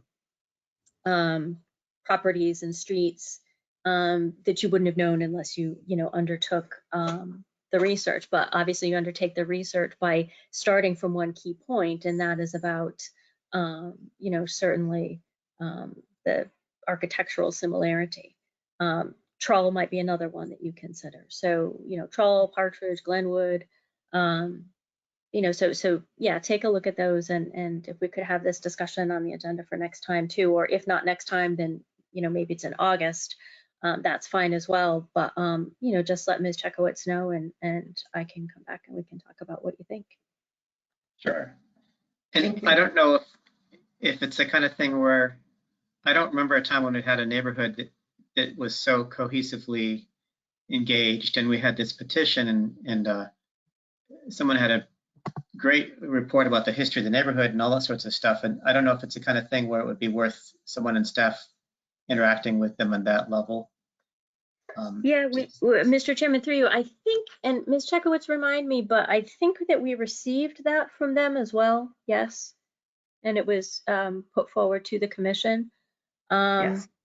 What we would have to do is we would have to verify, we would have to ensure the veracity of that research. And that's certainly not a negative comment on the person who put it together. But, a lot of times there are a lot of things that are out there that we assume to be correct, but there might be some nuances that, maybe needed to be considered as well. So we would have to double check the veracity of all that information.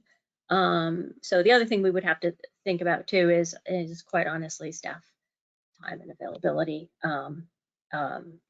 At 60 and 70-hour weeks, we're drowning right now. So we have to really figure out, if we were to do this, where and how we could fit it in. And that might take input and assistance from the commission in a way that we haven't necessarily needed it in the past, but we continue to not get the staffing that we request, so sadly. Yes, the Historic District is 8 years in the making now. Say that again? Given that the Union Square Historic District is about 8 years in the making now, as I recall.